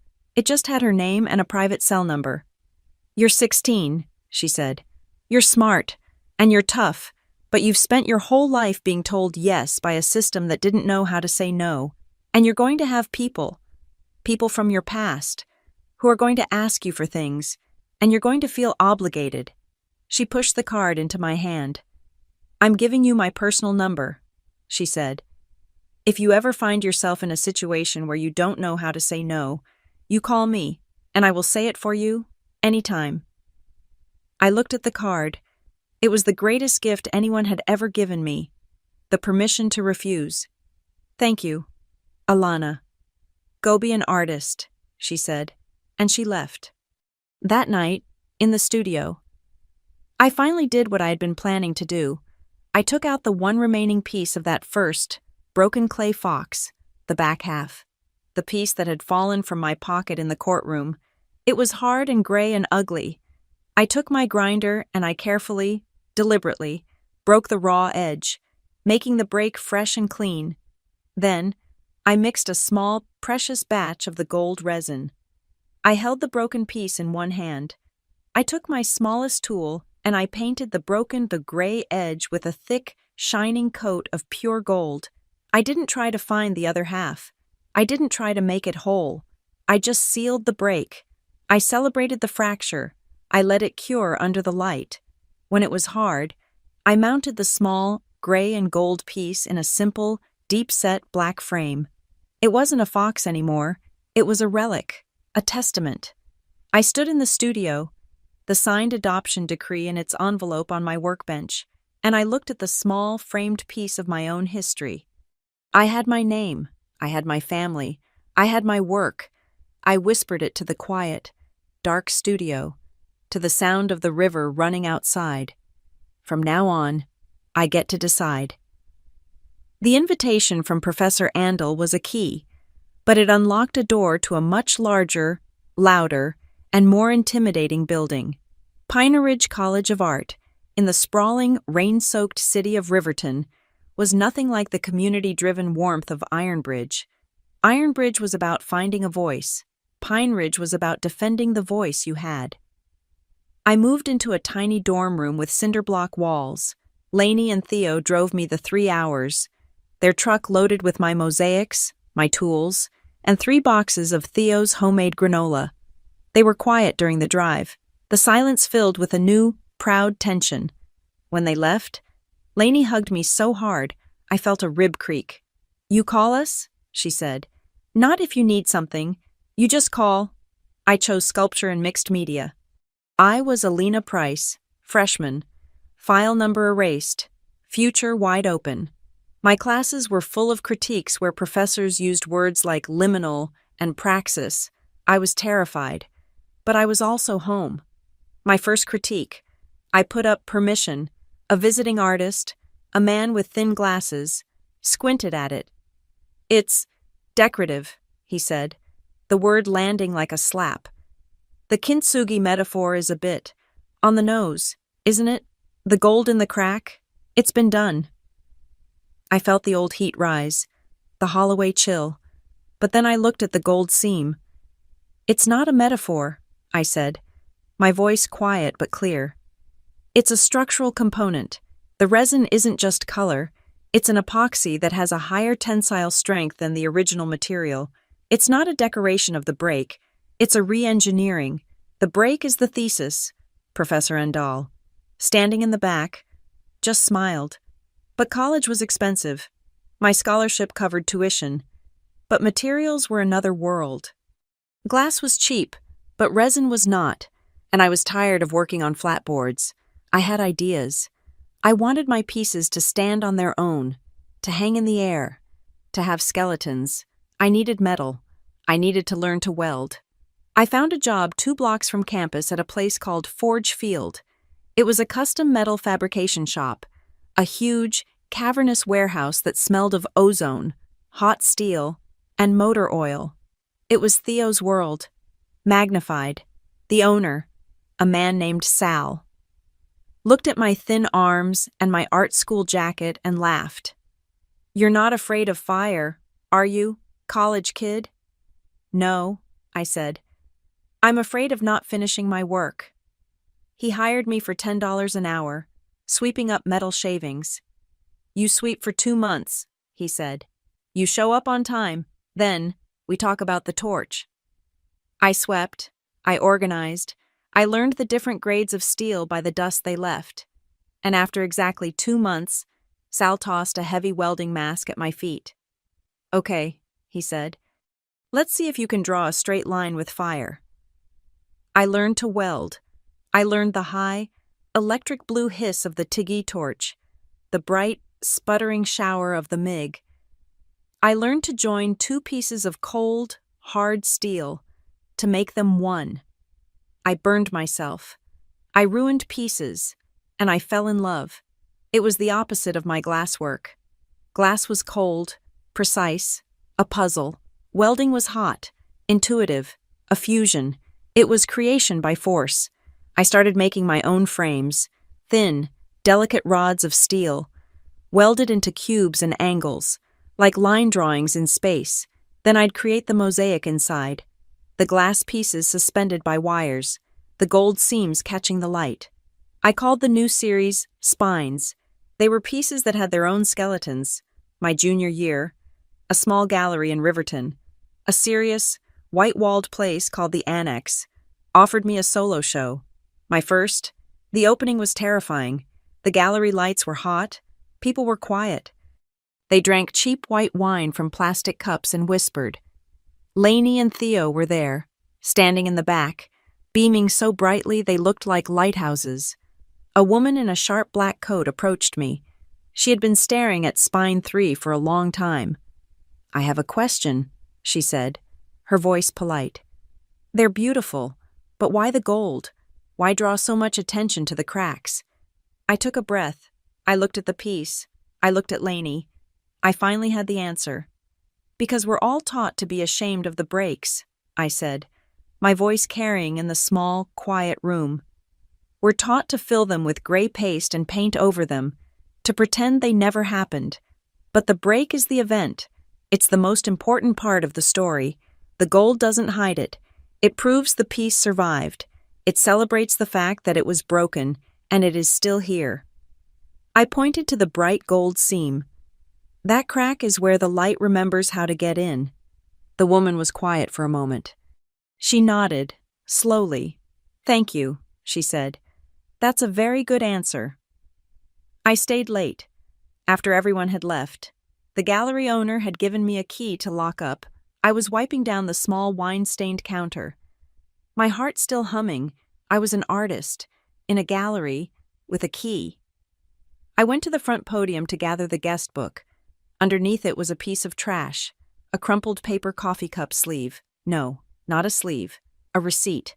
From the coffee shop on the corner, the timestamp was for 7:15 p.m., right in the middle of the opening. I turned it over. On the back, in a familiar, slightly messy scrawl, were 3 words, "Proud of you." My knees went weak. I sank onto the gallery's front bench. Noah. He had been here. He had driven here. He had walked into the gallery. He had looked at my work. He had seen permission and the spines. He had seen the gold cracks, and he hadn't stayed. He had come all this way, and he couldn't walk across the last 30 feet of the room to say hello. He had left a piece of trash, a ghost signature, and disappeared back into the life his father had chosen for him. I clutched the receipt. It was a profound connection and a bottomless, aching gap. All at once, he was proud, but he was gone. That night, I didn't go back to my dorm. I went to the studio at Pine Ridge, and I sketched for hours. The gallery show felt good, but it was for an audience of art buyers. Noah's visit. It meant something else. It meant the work wasn't just for me, or for the art world. It was a signal fire. I knew what I had to do. I went back to Ironbridge the next weekend. I sat Lainey and Theo down at their heavy kitchen table. "I want to start something," I said. "Here, in the studio," I laid out my plan. A workshop, not just a class, a free recurring program. I wanted to call it Shard Stories. "It's for the kids still in the system," I explained, my voice gaining speed. "The kids at the Dunbars, the kids at Maple Row, the ones who are waiting. I want to teach them what you taught me. How to grind the sharp edges, how to mix the resin, how to use the gold." Lainey was already nodding. Theo was already looking at a calendar. "We can't just teach them mosaics," I said. "We teach them that a break isn't the end of the story. We teach them how to tell their own story, with glass and gold, free, every Saturday." Lainey and Theo didn't just agree, they became my partners. Theo found the grant applications. Lainey built the curriculum. We applied for funding from a major county organization, the Stonebridge Trust. They were an old, established fund, and their primary requirement, repeated in every document, was absolute fiscal transparency. We got the grant. It was enough to fund the program for 2 years. I was 21 years old. I was a senior at Pine Ridge, the founder of a nonprofit, and a person with a legal, binding contract with the Stonebridge Trust. I remembered Alana Reyes's voice in the car. "You're going to have people who are going to ask you for things." I sat down at my laptop and I wrote the official bylaws for Shard Stories. I wasn't just an artist, I was an administrator. I was the protector of this new, fragile thing. I wrote sections on safety, on materials, on funding, and then I wrote the most important one, Article 4, Section 2, Conflict of Interest. To ensure the absolute transparency required by our funders and our mission, I typed, "No program funds, contracts, or partnerships may be entered into with any entity owned or operated by a direct relative of the program director. All transactions must be at arm's length to avoid any appearance of impropriety." It was a shield. It was Alana's "no," forged in legal language. I printed the page. As program director, I signed my name first. I was building a wall. I didn't know how soon I would need it. The mail, as always, brought the past. It was another envelope, not pink this time. It was thick, creamy, expensive cardstock. It was another wedding invitation. For my mother. She had a new last name, again. This was, by my count, husband number 3, or maybe 4. The invitation was for a lavish-looking event at a winery. Tucked inside the envelope was not a personal note. There was no, "I'd love for you to be there," Instead, there was a small, pre-printed card. It had a website address on it, a donation registry. It read, "In lieu of gifts, Elaine and Robert ask that you consider a cash donation to help support the launching of our new family." I stared at the card. Support the launching of our new family. She was fundraising, using her wedding to solicit cash, and she had sent this to me, not as a daughter, not even as a guest, as a donor. She had no idea what I did. She had no idea about my work, my gallery, my grant. She just saw a name on a list, a potential source of funds, a resource. I thought of the bylaw I had just signed. The shield was in place. I felt a cold, clear anger. It was the same clarity I felt when I centered a piece of steel under the torch. I took the wedding invitation, with its expensive, embossed script. I took the tacky, greedy little donation card, and I slid them both into the paper shredder. I did not respond. Instead, I turned back to my laptop. I opened the Shard Stories website. I created a new page. I uploaded the logo Lainey had designed, a fox with a golden kintsugi seam down its back. I wrote a heading announcing the first annual Shard Stories Scholarship Fund. I typed, "This fund is established to provide a graduating high school senior from the North River foster care system with funds for art supplies, books, and a future of their own making." My mother wanted to fund her new family. I would fund my family, the kids still in the shadow, the ones waiting for the light to get in. The next Saturday, I drove to Ironbridge for the first official Show Us workshop. The kids were already there, loud and nervous and excited. I walked to the glass front door of the studio. I took out a sign I had hand-painted. I taped it to the glass, facing the street. "Open to the public, pay what you can." My senior year at Pine Ridge was a blur of welding sparks, resin fumes, and grant paperwork. Shard Stories was no longer just a Saturday idea.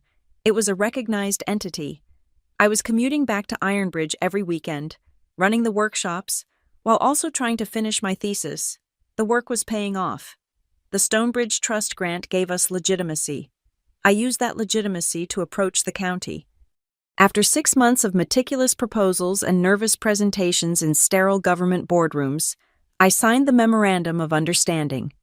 Shard Stories was officially partnering with Iron County. We were going to bring our workshops, our glass, and our gold resin into 4 different public high schools. It was a huge victory. The Harbor Falls Ledger thought so, too. They had run the small photo of my work 2 years ago. This time, they sent a photographer to the studio. The article that came out was different. It wasn't in the art section. It was on the front page. It was a portrait. Me, in my welding mask, pushed up on my head, my heavy canvas apron covered in grout dust. I was smiling. The headline was, "From Foster Care to Founder Alina Price Builds a New Story." And there it was, in bold black ink, Alina Price, not a former youth, not a local artist, my name, my full, correct, legal name, attached to my title. Founder. I bought 10 copies. Lainey and Theo framed one and hung it in the Ironbridge studio, right next to the "Pay What You Can" sign. The article was a signal. It was a bright, flashing light, and it didn't just attract the county, it attracted the ghosts. It was a Tuesday afternoon. I was in the Ironbridge studio, inventorying a shipment of safety goggles for the new school program. The front bell chimed. I looked up, expecting a student or a delivery driver. It was my mother. I hadn't seen her face, not in person, in 8 years. She was thinner than I remembered. Her hair a brassy blonde I didn't recognize. She was wearing a thin jacket, and she looked cold. Even inside, she was holding a stack of folded papers in one hand, her knuckles white. "Alina," she said. Her voice was strained. "Hello, Elaine," I said. My voice was steady. It was the voice I used for county administrators. I put my clipboard down. This is nice," she said, looking around the studio. Her eyes skimmed over the mosaics on the wall, the gold seams, the foxes that don't run. She didn't understand them. They were just things. "You're doing well." "I am," I said. What can I do for you? She stepped forward, her confidence faltering. The rehearsed speech she'd planned was failing her. She just shoved the papers at me. I need help. I didn't take them. Help with what? It's bills, she said, her voice dropping to a conspiratorial whisper. Medical, my new husband, Robert, he got hurt at work, and the insurance, it's a mess. They're going to come after the house. She unfolded the top paper. It was a hospital bill. The amount circled in red ink. It was a staggering number. I need you to co-sign a loan, she said, the words coming out in a rush. Just a small one. To consolidate this, the bank just needs a stable guarantor. It's just a signature. Alina, for your mother. Your mother. The words hung in the air. A price tag. I looked at her. The woman who had sent me a donation request for her wedding. The woman who had signed a paper to give me away. I thought of Alana Reyes's card. If you ever need someone to say no for you, I realized I didn't. Please sit down, Elaine, I said. I pointed to the stool by the front desk. She sat, looking wrong and out of place against the backdrop of my work. I went to the water cooler and got her a small paper cup of water. She took it, her hand shaking slightly. I did not sit down. I stood across the counter from her. I was the proprietor. She was a visitor.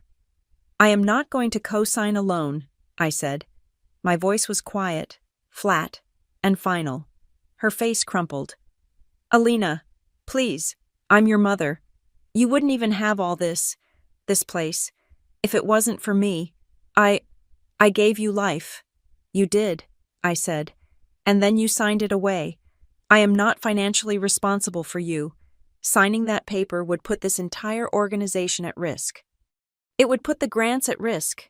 It would put the kids I serve at risk. I will not do that. But what am I supposed to do? She whispered, the anger replaced by a desperate, childish panic. You're in a medical debt crisis, I said, switching to my administrator voice. This isn't a family problem. It's a systems problem. What you need is a professional. If you give me the hospital file number and your contact information, I will pass your case to a medical social worker I know at the county hospital. They specialize in negotiating these bills. They can help you set up a payment plan or apply for relief. She stared at me, bewildered. I was offering her a solution, a real one. But it wasn't the solution she wanted. She wanted my money. She wanted my name, the name I had given value. She wrote down the number, her handwriting spiky and angry. I took the piece of paper. I'll make the call this afternoon, I said. They will contact you. She stood up, leaving the cup of water untouched. You've changed, she said, her voice turning cold and hard. You've become cold. I've become a professional, I said. I hope the social worker can help you. Elaine. She left. The bell chimed, and she was gone. I took her paper cup and dropped it in the recycling bin. I thought that was it. I thought the wall had held. I was wrong. That was just the first probe. The second came 2 weeks later. I was welding in the studio at Pine Ridge when my phone rang. It was a number I didn't recognize, but it had a Harbor Falls area code. Alina Price. Alina Kiddo. It's your dad. His voice was a boom of false cheer. The same voice I'd heard on the phone call about his new family. Dad. Hi. I'm in the middle of working. This'll just take a second. Listen, I saw that article about you in the paper. The county wow. You're really doing it, kid. A real businesswoman. I'm busy. Dad, what do you need? Right to the point. I love it. He laughed. Okay, so, you know I'm in woodworking. My new wife, Sarah, she's got a great eye for design. We're starting a little business. High-end, custom-built furniture, and I saw you're working with the schools now. I could feel the shape of it coming. My hand tightened on the cold welding torch. So, here's the pitch, he said. We partner up. My company, your nonprofit. We can provide all the wood supplies for your workshops, tables, frames, you name it. We build a curriculum around it. We just We just need a little seed money to scale up production. The grant money you have. It would just flow through you, to us. It's a partnership. Everybody wins. We'll be a real family business. A family business. I slowly, deliberately, put the torch down on the fireproof table. I pulled off my heavy leather gloves. Dad, I said, did you read the article? Of course I did. That's why I'm calling. Proud of you, kiddo. Then you know Shard Stories is a non-profit, funded by the Stonebridge Trust and Iron County. Yeah, that's the one. Which means, I continued, my voice as cold as the steel on my table, that we are bound by state and federal laws regarding conflict of interest. Conflict of what? I am the director of the nonprofit. You are my biological father. I am legally and ethically barred from entering into any financial partnership with you or any company you own. It's in our bylaws. Article 4, Section 2. There was a dead, flat silence on the other end of the line. He finally broke it with a short, awkward laugh. Bylaws, Alina. Come on. This is me. This is your dad. What? You're going to quote bylaws at me. Don't you trust me? This has nothing to do with trust, Dad, I said. This has to do with the law. The answer is no. I cannot, and I will not. Flo, grant money to you. But, Alina, it's a good idea. It would help me. I'm sure it would. The answer is still no. I have to go. Don't you? I hung up. The attacks were coordinated. They were desperate, and they weren't done. A week later, Lainey forwarded me an email. The subject line was, "Please help Alina." It was a link to a GoFundMe campaign. I clicked it. My own face stared back at me. It was the photo from the Ledger article.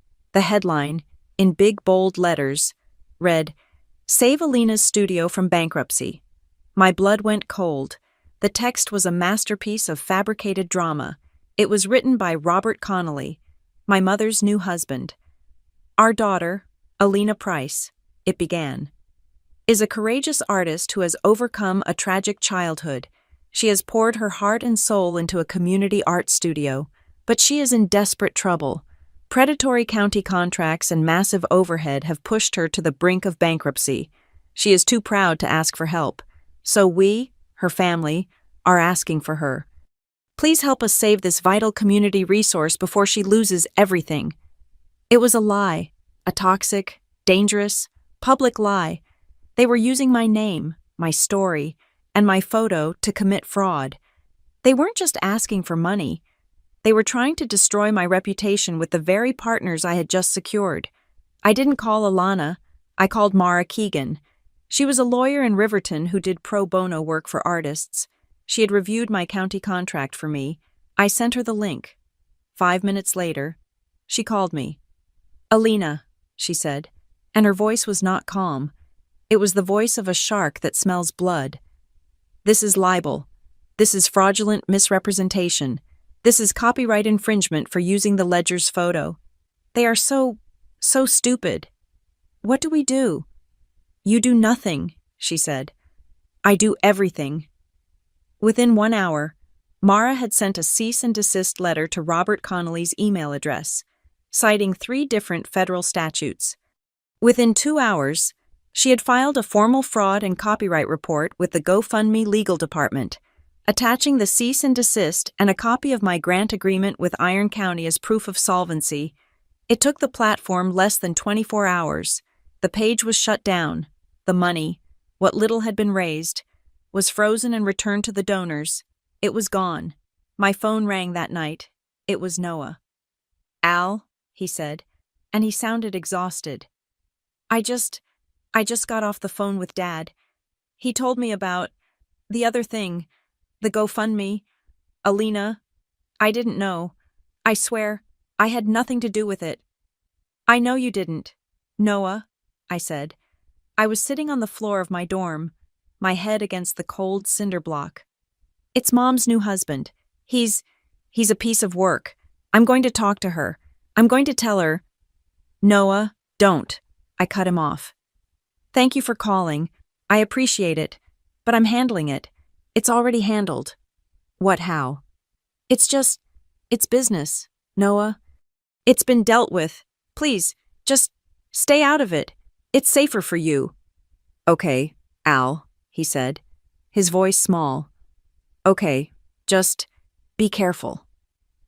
He hung up. I had protected him. I had kept the boundary, but the damage was done. The internet is forever. The county administrator, a no-nonsense woman named Miss Diaz, called me the next morning.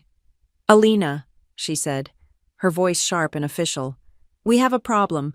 My office has received 3 separate inquiries regarding a bankrupt program we are funding. I see the pages down, but the story is out. This is a public relations nightmare for the county. Ms. Diaz, I said. It was a fraudulent campaign started by a disgruntled relative. It has been handled. I don't care if it was handled, she snapped. I care about compliance.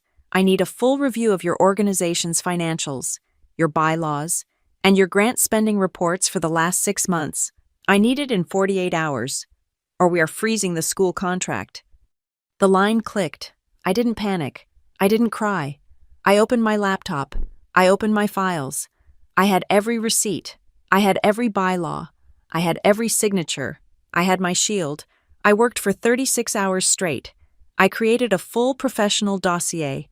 I included the grant reports, the bank statements showing a healthy balance, the bylaws I had written with Article 4, Section 2 highlighted in yellow, and, at the very end, a copy of Mara's cease and desist letter and the confirmation from GoFundMe that the campaign was fraudulent. I was transparent. I gave them everything. I emailed the PDF, all 112 pages of it, to Ms. Diaz's office with 6 hours to spare. I slept for a day. When I woke up, there was an email from her.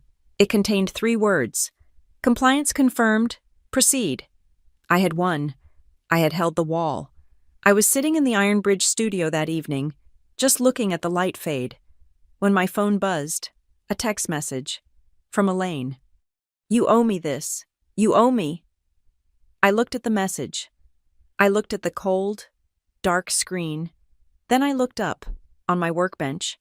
Under the single desk lamp was the small, framed piece of gray clay, the back half of the original fox, its broken edge sealed in a perfect, shining line of gold. I looked at the message again. I owe nothing, I whispered to the empty, quiet room. The dust from the GoFundMe incident had barely settled, but it had an immediate, positive side effect. When the Stonebridge Trust, our primary funder, came in for their midterm review, they weren't just looking at our programming, they were conducting a stress test. Their lead advisor, a quiet, sharp man named Mr. Harrison, sat at the head of the conference table in the Iron Bridge studio. He had the full compliance package I had sent to the county, and he was reading my bylaws, not scanning them. He finished Article 4, Section 2, and looked up, his expression unreadable. Ms. Price, he said, his voice dry. I've been advising nonprofits for 2 decades. I've reviewed hundreds of bylaws for young organizations. This, he said, tapping the conflict of interest clause, is one of the most airtight I've ever seen. It's rare, this level of foresight. I just nodded. I had good legal advice. You had good instincts, he replied. Your funding is secure. Proceed. The shield was strong. The county had endorsed me. The trust had endorsed me. My legal and financial armor was fully in place, and that's when my parents stopped asking for favors and started making demands. They realized they couldn't get in through the front door, so they decided to burn the house down. Elaine's demand came first, delivered by certified mail. It was a single, terrifying page. She wasn't just asking for a signature anymore. She was demanding it. A predatory lending company had apparently advised her. The letter stated that if I, as her only financially solvent child, did not agree to place the Iron Bridge studio, the studio itself, the nonprofit's asset as collateral on a mortgage to secure her escalating medical and personal debts, she would be forced into a catastrophic bankruptcy. The letter included a deadline, 72 hours, My father's move was in person. He didn't come to the studio. He cornered me at Forge Field, the metal shop near Pine Bridge. While I was welding the frame for my senior thesis, he was smiling, that same warm, sawdust and sunshine smile. "Alina, kiddo," he said, holding up a thick bound document. I know. Bylaws. You had to say no on the phone. I get it. I respect it." He held out the document. "This is from my lawyer. It's not a partnership. It's a preferred vendor agreement. It just cleans everything up." I powered down the TIG torch, the blue flame hissing out. I lifted my mask. "Dad, I already told you." "Just look," he said, flipping to the last page. It was already signed by him. "It's simple. You sign, and we're in business." Then he tapped the top of the first page. "And my guy was smart. He backdated it to before your county contract was finalized. So it looks like we were always your partner. It clears up all that legal nonsense. It's just paperwork, a formality." My blood ran cold. It wasn't a formality. It was fraud. "I'll have my lawyer look at it," I said, my voice flat. His smile flickered. "A lawyer, Al. It's just me. Your dad." "I'll have my lawyer look at it," I repeated. Taking the document, I scanned it and emailed it to Mara Keegan. Her phone call came in 20 minutes. Her voice was not calm. "Alina, where did you get this?" "My father gave it to me." "Do not sign it," she said, her voice like ice. "It is a predatory trap. It's not a vendor agreement. That clause on page 3, it's a 3-year, exclusive binding clause. It would make his new company the sole and exclusive materials and logistics provider for all Shard Stories programming. He wouldn't just be a partner. He would own your supply chain. He'd get every dollar of your grant money. And you couldn't legally buy a box of screws from anyone else for 3 years. The backdating is a felony. If you sign this, you don't just lose your funding, you go to jail." I sat down on a steel barrel. It was a chess move, a coordinated pincer attack. I called an emergency meeting of the Shard Stories Board. I booked the small conference room at the Harbor Falls Library. I set my digital recorder on the table. "This meeting is being recorded for the official minutes. Thursday, May 10th. The board was all there. Laney, Theo, Mr. Harrison from the trust, and Ms. Diaz from the county, who had taken a permanent seat after the GoFundMe incident. I have 2 items on the agenda," I said, my voice clear and administrative. "Both are formal demands from my biological parents, which fall under Article 4, Section 2. I read Elaine's 72-hour demand aloud. The threat, the mortgage. Then, I passed around copies of my father's backdated contract, and I read Mara's legal analysis aloud. The room was silent. Ms. Diaz looked like she was going to burst a blood vessel. Theo just stared at the contract. His hands clenched so tight, his knuckles were white. "As program director," I concluded, "I am formally bringing both proposals before the board for a vote, as required by our bylaws." Ms. Diaz made the motion. "I move to emphatically reject both proposals. In perpetuity, I further move that the board authorize our legal counsel, Mara Keegan, to issue a formal cease and desist response to both parties, informing them that any further contact of this nature will be considered harassment of a county-funded nonprofit." Theo seconded. Aye. The vote was unanimous, 7-0. It was on the record. It was done. The organization, my shield, had spoken. They didn't take the legal no as an answer. They took it as a signal to abandon strategy and resort to brute force. Elaine came to the studio the next day. The 72 hours were almost up, and she brought Emmy. I hadn't seen my sister in person in 8 years. She was 17, a senior in high school. She was pale, thin, and looked exactly like my mother. She looked terrified. "Alina, please." Elaine started crying the moment I opened the door. She physically pushed Emmy forward, into the studio. "Look at her. This is your sister. She doesn't deserve this. I'm going to lose the house. We'll be homeless. Are you going to do that? To Emmy. To your family." my heart, which had been so cold and clear, fractured. Not for Elaine. For Emmy. For this ghost who had been stolen from me, now being used as a weapon. I looked at Emmy. She wouldn't meet my eyes. "Elaine," I said, my voice hardening. "The board has legally rejected your request. I am not mortgaging this studio." "You cold-hearted," Elaine hissed, her tears vanishing, replaced by pure venom. "But," I cut her off. I had prepared for this.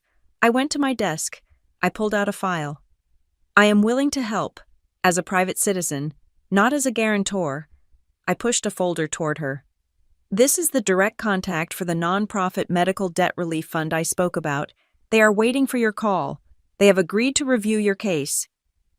Then I pulled out a single cashier's check. "And this is a one-time personal payment. It's made out directly to the hospital, not to you. It's for a small fraction of the bill. It is all I am willing, or able, to give. This is not a negotiation. It is the only offer. Take it, and use the relief fund, or leave." Elaine stared at the check. Her face contorted with rage. It wasn't the blank check she wanted. It was a solution, which she didn't want. She wanted a rescue.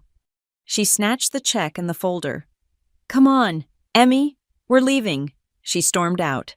Emmy lingered for 1/2 second. She looked at me, her eyes wide with a complicated, frantic apology. She mouthed one word, "Thanks." Then my mother grabbed her arm and pulled her out the door. My father's move was, as always, more public. My senior thesis show, my largest exhibition, was opening at Foundry Hall, the most prestigious gallery in Riverton. It was the biggest night of my professional life, the night before the opening. I was at the gallery, adjusting the lights on my Spines series. My phone buzzed. A text from my father. "I'm at the cafe across the street. Noah is with me. Come talk." He had Noah, the last weapon. My stomach felt like it was full of wet cement. I walked out of the gallery and crossed the street. The cafe was bright, warm. I saw them in a back booth, my father, with his familiar smile, a stack of his fraudulent contracts on the table. And Noah, now 22, looking miserable. "Alina, kiddo." "Glad you could make it," my father boomed, like he was hosting a party. "Noah was just saying how much he misses us all being a family, and that's what this is about. Family." He slid the contract across the table. "You sign this? It helps me. It helps you. It helps Noah. We all win. A real family business." I didn't look at the contract. I looked at my brother. He was staring at a salt shaker, tracing its outline with his finger. "Noah," I said. He flinched. He looked up, his eyes pained. "Dad," Noah said, his voice a low, rough whisper. "Stop it." My father's smile didn't waver. "What I'm trying to help us, son. I'm bringing the family back together." "No, you're not," Noah said, his voice gaining a desperate edge. He finally looked at his father. "You're pushing her. You've always pushed her. You and Mom. You just pushed her away. Now stop. Just stop." He looked at me, his eyes pleading. "Don't. Don't let him make you. Al, just don't." My father's face darkened. The salesman was gone. I put my hands flat on the table. "The board has legally rejected your proposal. Dad, Mara Keegan has already sent the cease and desist. The legal answer is no." I looked at Noah. "Thank you for coming," I said. I turned and walked out of the cafe. My father's stunned, furious silence at my back. I thought I was done. I thought I had won the chess game. But that night, hours before the biggest opening of my life, the final email arrived. It was from Elaine. "If you do not reverse this decision by morning, I am going to the Harbor Falls Ledger. I am going to tell them the real story. The one about the ungrateful, adopted daughter who got rich off a county grant and left her own mother and sister homeless. We'll see how your precious donors like that story.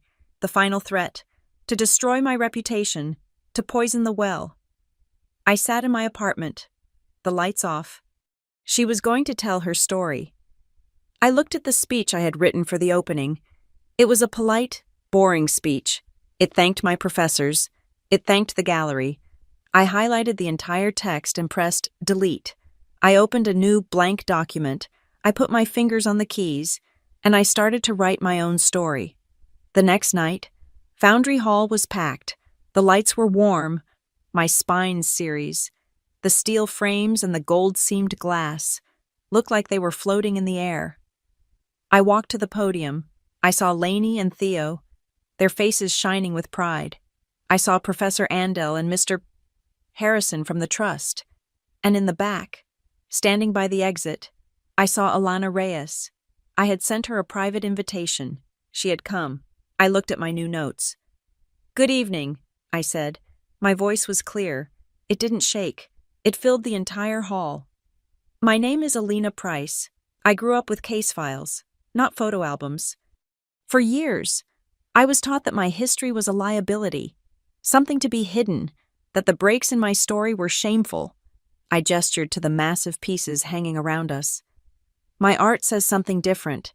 It says the break is the most important part, and I am not ashamed of my story. I am not ashamed of the system that I survived." I looked to the back of the room. There are people from that system who saved me, people who showed up with clipboards and ended up giving me a future. Alana Reyes, my former caseworker, is here tonight. Alana, thank you. Alana looked stunned.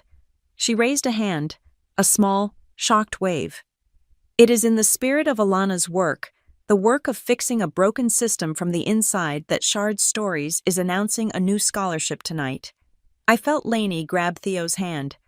This scholarship is specifically for children who are currently in the system and have been separated from their siblings, to provide them with funds for travel, for connection, for art supplies, to help them hold on to the threads. I took a deep breath. I owned the narrative. I owned all of it.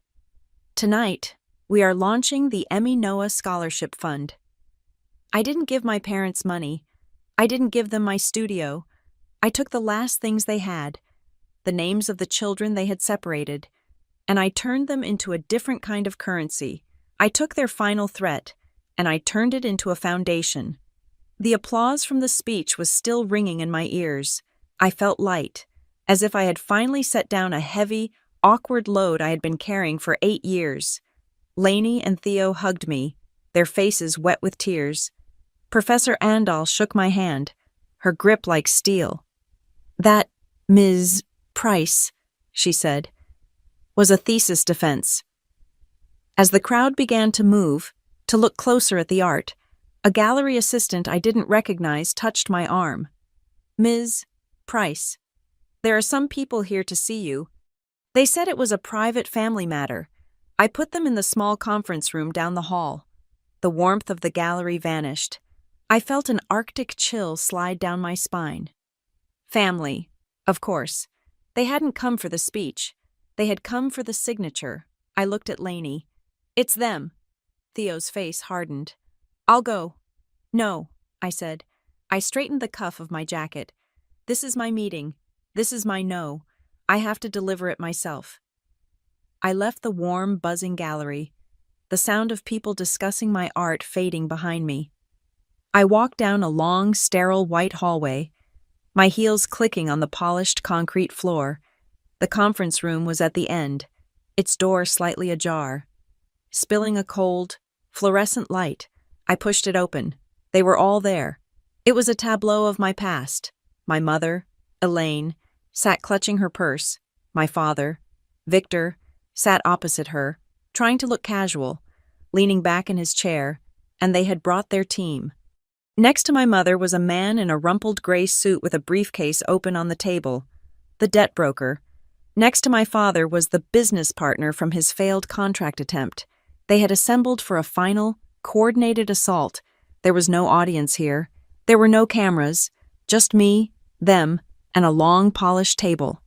"Alina," my father started, his salesman's smile firmly in place. That was quite a performance out there, very theatrical, announcing a scholarship. "With your brother's name, very touching. We're glad you're finally thinking about family," Elaine chimed in, her voice sharp.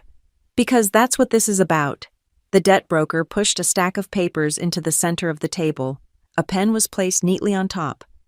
The 72-hour deadline has passed. Ms. Price, he said, his voice flat. This is the final offer from my client. You sign as guarantor, and your mother's case is resolved. And my father added, sliding his own backdated contract next to it. You sign the vendor agreement, a formality. We all walk out of here tonight as a family, as partners. Just sign. Alina. I stood at the end of the table. I didn't move to sit down. I looked at the papers. I looked at their 4 expectant, predatory faces. I slowly, deliberately, unzipped my bag. I reached inside.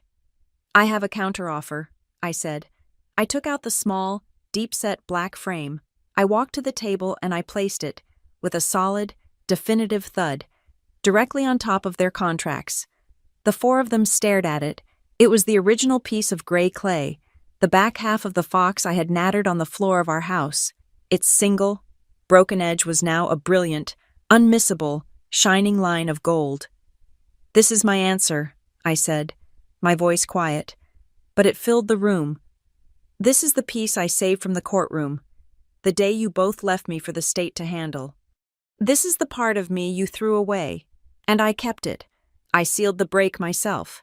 This is my permanent reminder of why I will never sign anything for either of you. Their faces changed. This was not in their script. You came here with demands, I continued. I reached back into my bag and pulled out a thick, professional folder.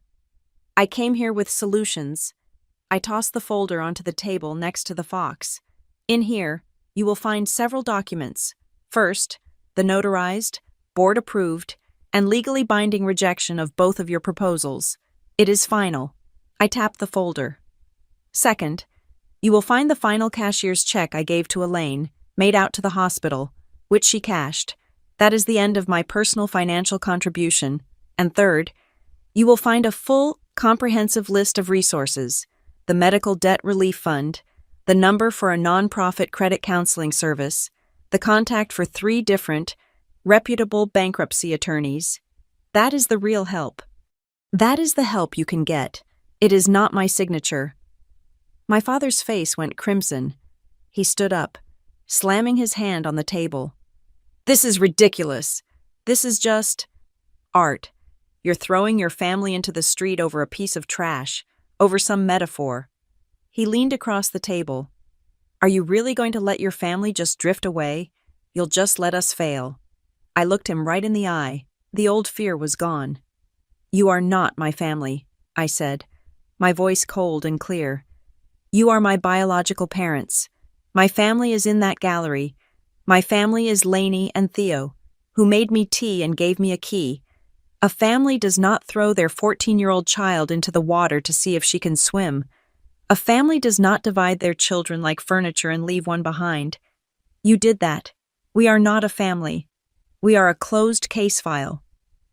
Elaine let out a sound, half sob, half hiss. How dare you? How can you be so ungrateful? I knew you were strong. That's why I did it. She tried the one last pathetic tactic, the martyr. I chose Emmy that day because she was weaker. She was fragile. I knew you. You were tough. You were the strong one. I knew you would survive. I almost laughed. It was so pathetic, so transparent. No, I said. I didn't raise my voice. I just spoke the truth. That is the story you tell yourself so you can sleep. You didn't leave me because I was strong. You left me because I was quiet. You chose Emmy because she was the easy one. And you left me because you knew I was the one who wouldn't be asked her opinion. You left me because I was the problem you didn't want to solve. I was the leftover. And I'm done being your leftover. The room was silent. The debt broker and the partner looked at each other. This was not a business negotiation. This was an exorcism. The broker finally cleared his throat. Mr. Price? Mrs. Connolly, perhaps you need 5 minutes alone with your daughter to— No, I said, cutting him off. I looked at the 4 of them. This meeting is over. All of you need to leave. Now. I walked to the conference room door and I opened it wide. Holding it, they were stunned. I had just taken control of the room, the house, the narrative. "What?" my father sputtered. "Get out," I said. "This is not my studio. This is not my home. This is a gallery where I am an invited artist, and you are trespassing. Leave." The two men, the broker and the partner, stood up immediately. They were businessmen. They knew a lost cause. They snapped their briefcases shut, gathered their useless, unsigned papers, and filed out of the room, not making eye contact. I closed the door on them, leaving me alone. With Victor and Elaine, they were still sitting at the table. Two small, aging, pathetic figures, defeated. I didn't leave the door. I just stood there. The door opened again, pushing me gently. It was Noah. He looked wrecked, his eyes red. He had clearly been outside, listening. He walked past me, into the room. He didn't look at our parents. He walked right past their table and came to stand next to me. He was taller than me now. He put his hand on my shoulder. He looked at me, and his voice was rough with an emotion I couldn't name. "I heard. You're not signing, and I support you." That was it. The final, emotional checkmate. The brother he had taken, the one he had tried to use as a bargaining chip, had just walked across the board and stood next to me. My father put his head in his hands. Elaine just stared, her mouth open. I stood up straight, Noah's hand a warm, solid weight on my shoulder. I looked at the two people who had started this. "This is the last time," I said. "This is the final word. No. No to your manipulation. No to your games. No to your debt being signed in my name. And no, you do not get to use my story, my memories, or my name as your leverage ever again. They are mine. They are not yours to trade." I opened the door again, all the way. "Now get out of my show." They finally stood. They were old. They were out of moves. They walked past me, defeated. As Elaine passed, her face a mask of gray, venomous rage, I held out the single folder of real resources. "If you actually want help," I said, "start here, and start by stopping. Stop using my name, stop using Emmy's name, and stop using Noah's name. We are not your assets. We are done." She didn't take the folder. She just walked away. My father followed, not looking back. I let the folder drop to the floor. I left it there, with the rest of the trash.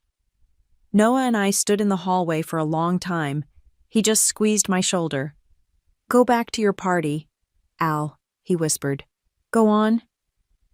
I nodded. I left him in the cold, white hallway, and I walked back. I walked back into the warmth. I walked back into the light. The gallery was still full, the sound of laughter and conversation washing over me. Lainey and Theo saw me. They didn't ask. They just opened their arms, and I walked into their embrace. After a moment, I pulled away, and I walked to the center of the room. I stood in front of my thesis piece, the largest one I had ever made. It was a huge mosaic, 6 feet tall. It was an abstract shape, a cyclone of deep blues, sharp grays, and broken mirror. And running through it, holding it all together, were massive, brilliant veins of gold resin. The cracks ran straight, and then they branched off, creating new patterns, new life. But they all did one important thing. They stopped, perfectly, at the edge of the steel frame. They didn't bleed out. They didn't escape. They were contained. I had titled it, "No, and Still Loving." I reached out and touched the smooth, solid gold line. The break was healed, the story was finished, and it was mine. Thank you so much for listening to this story. Let me know in the comments where you're listening from. I'd love to connect with you and hear your thoughts. Please subscribe to Maya Revenge Stories, like this video, and give it an extra boost by hitting the hype button so more people can hear this story.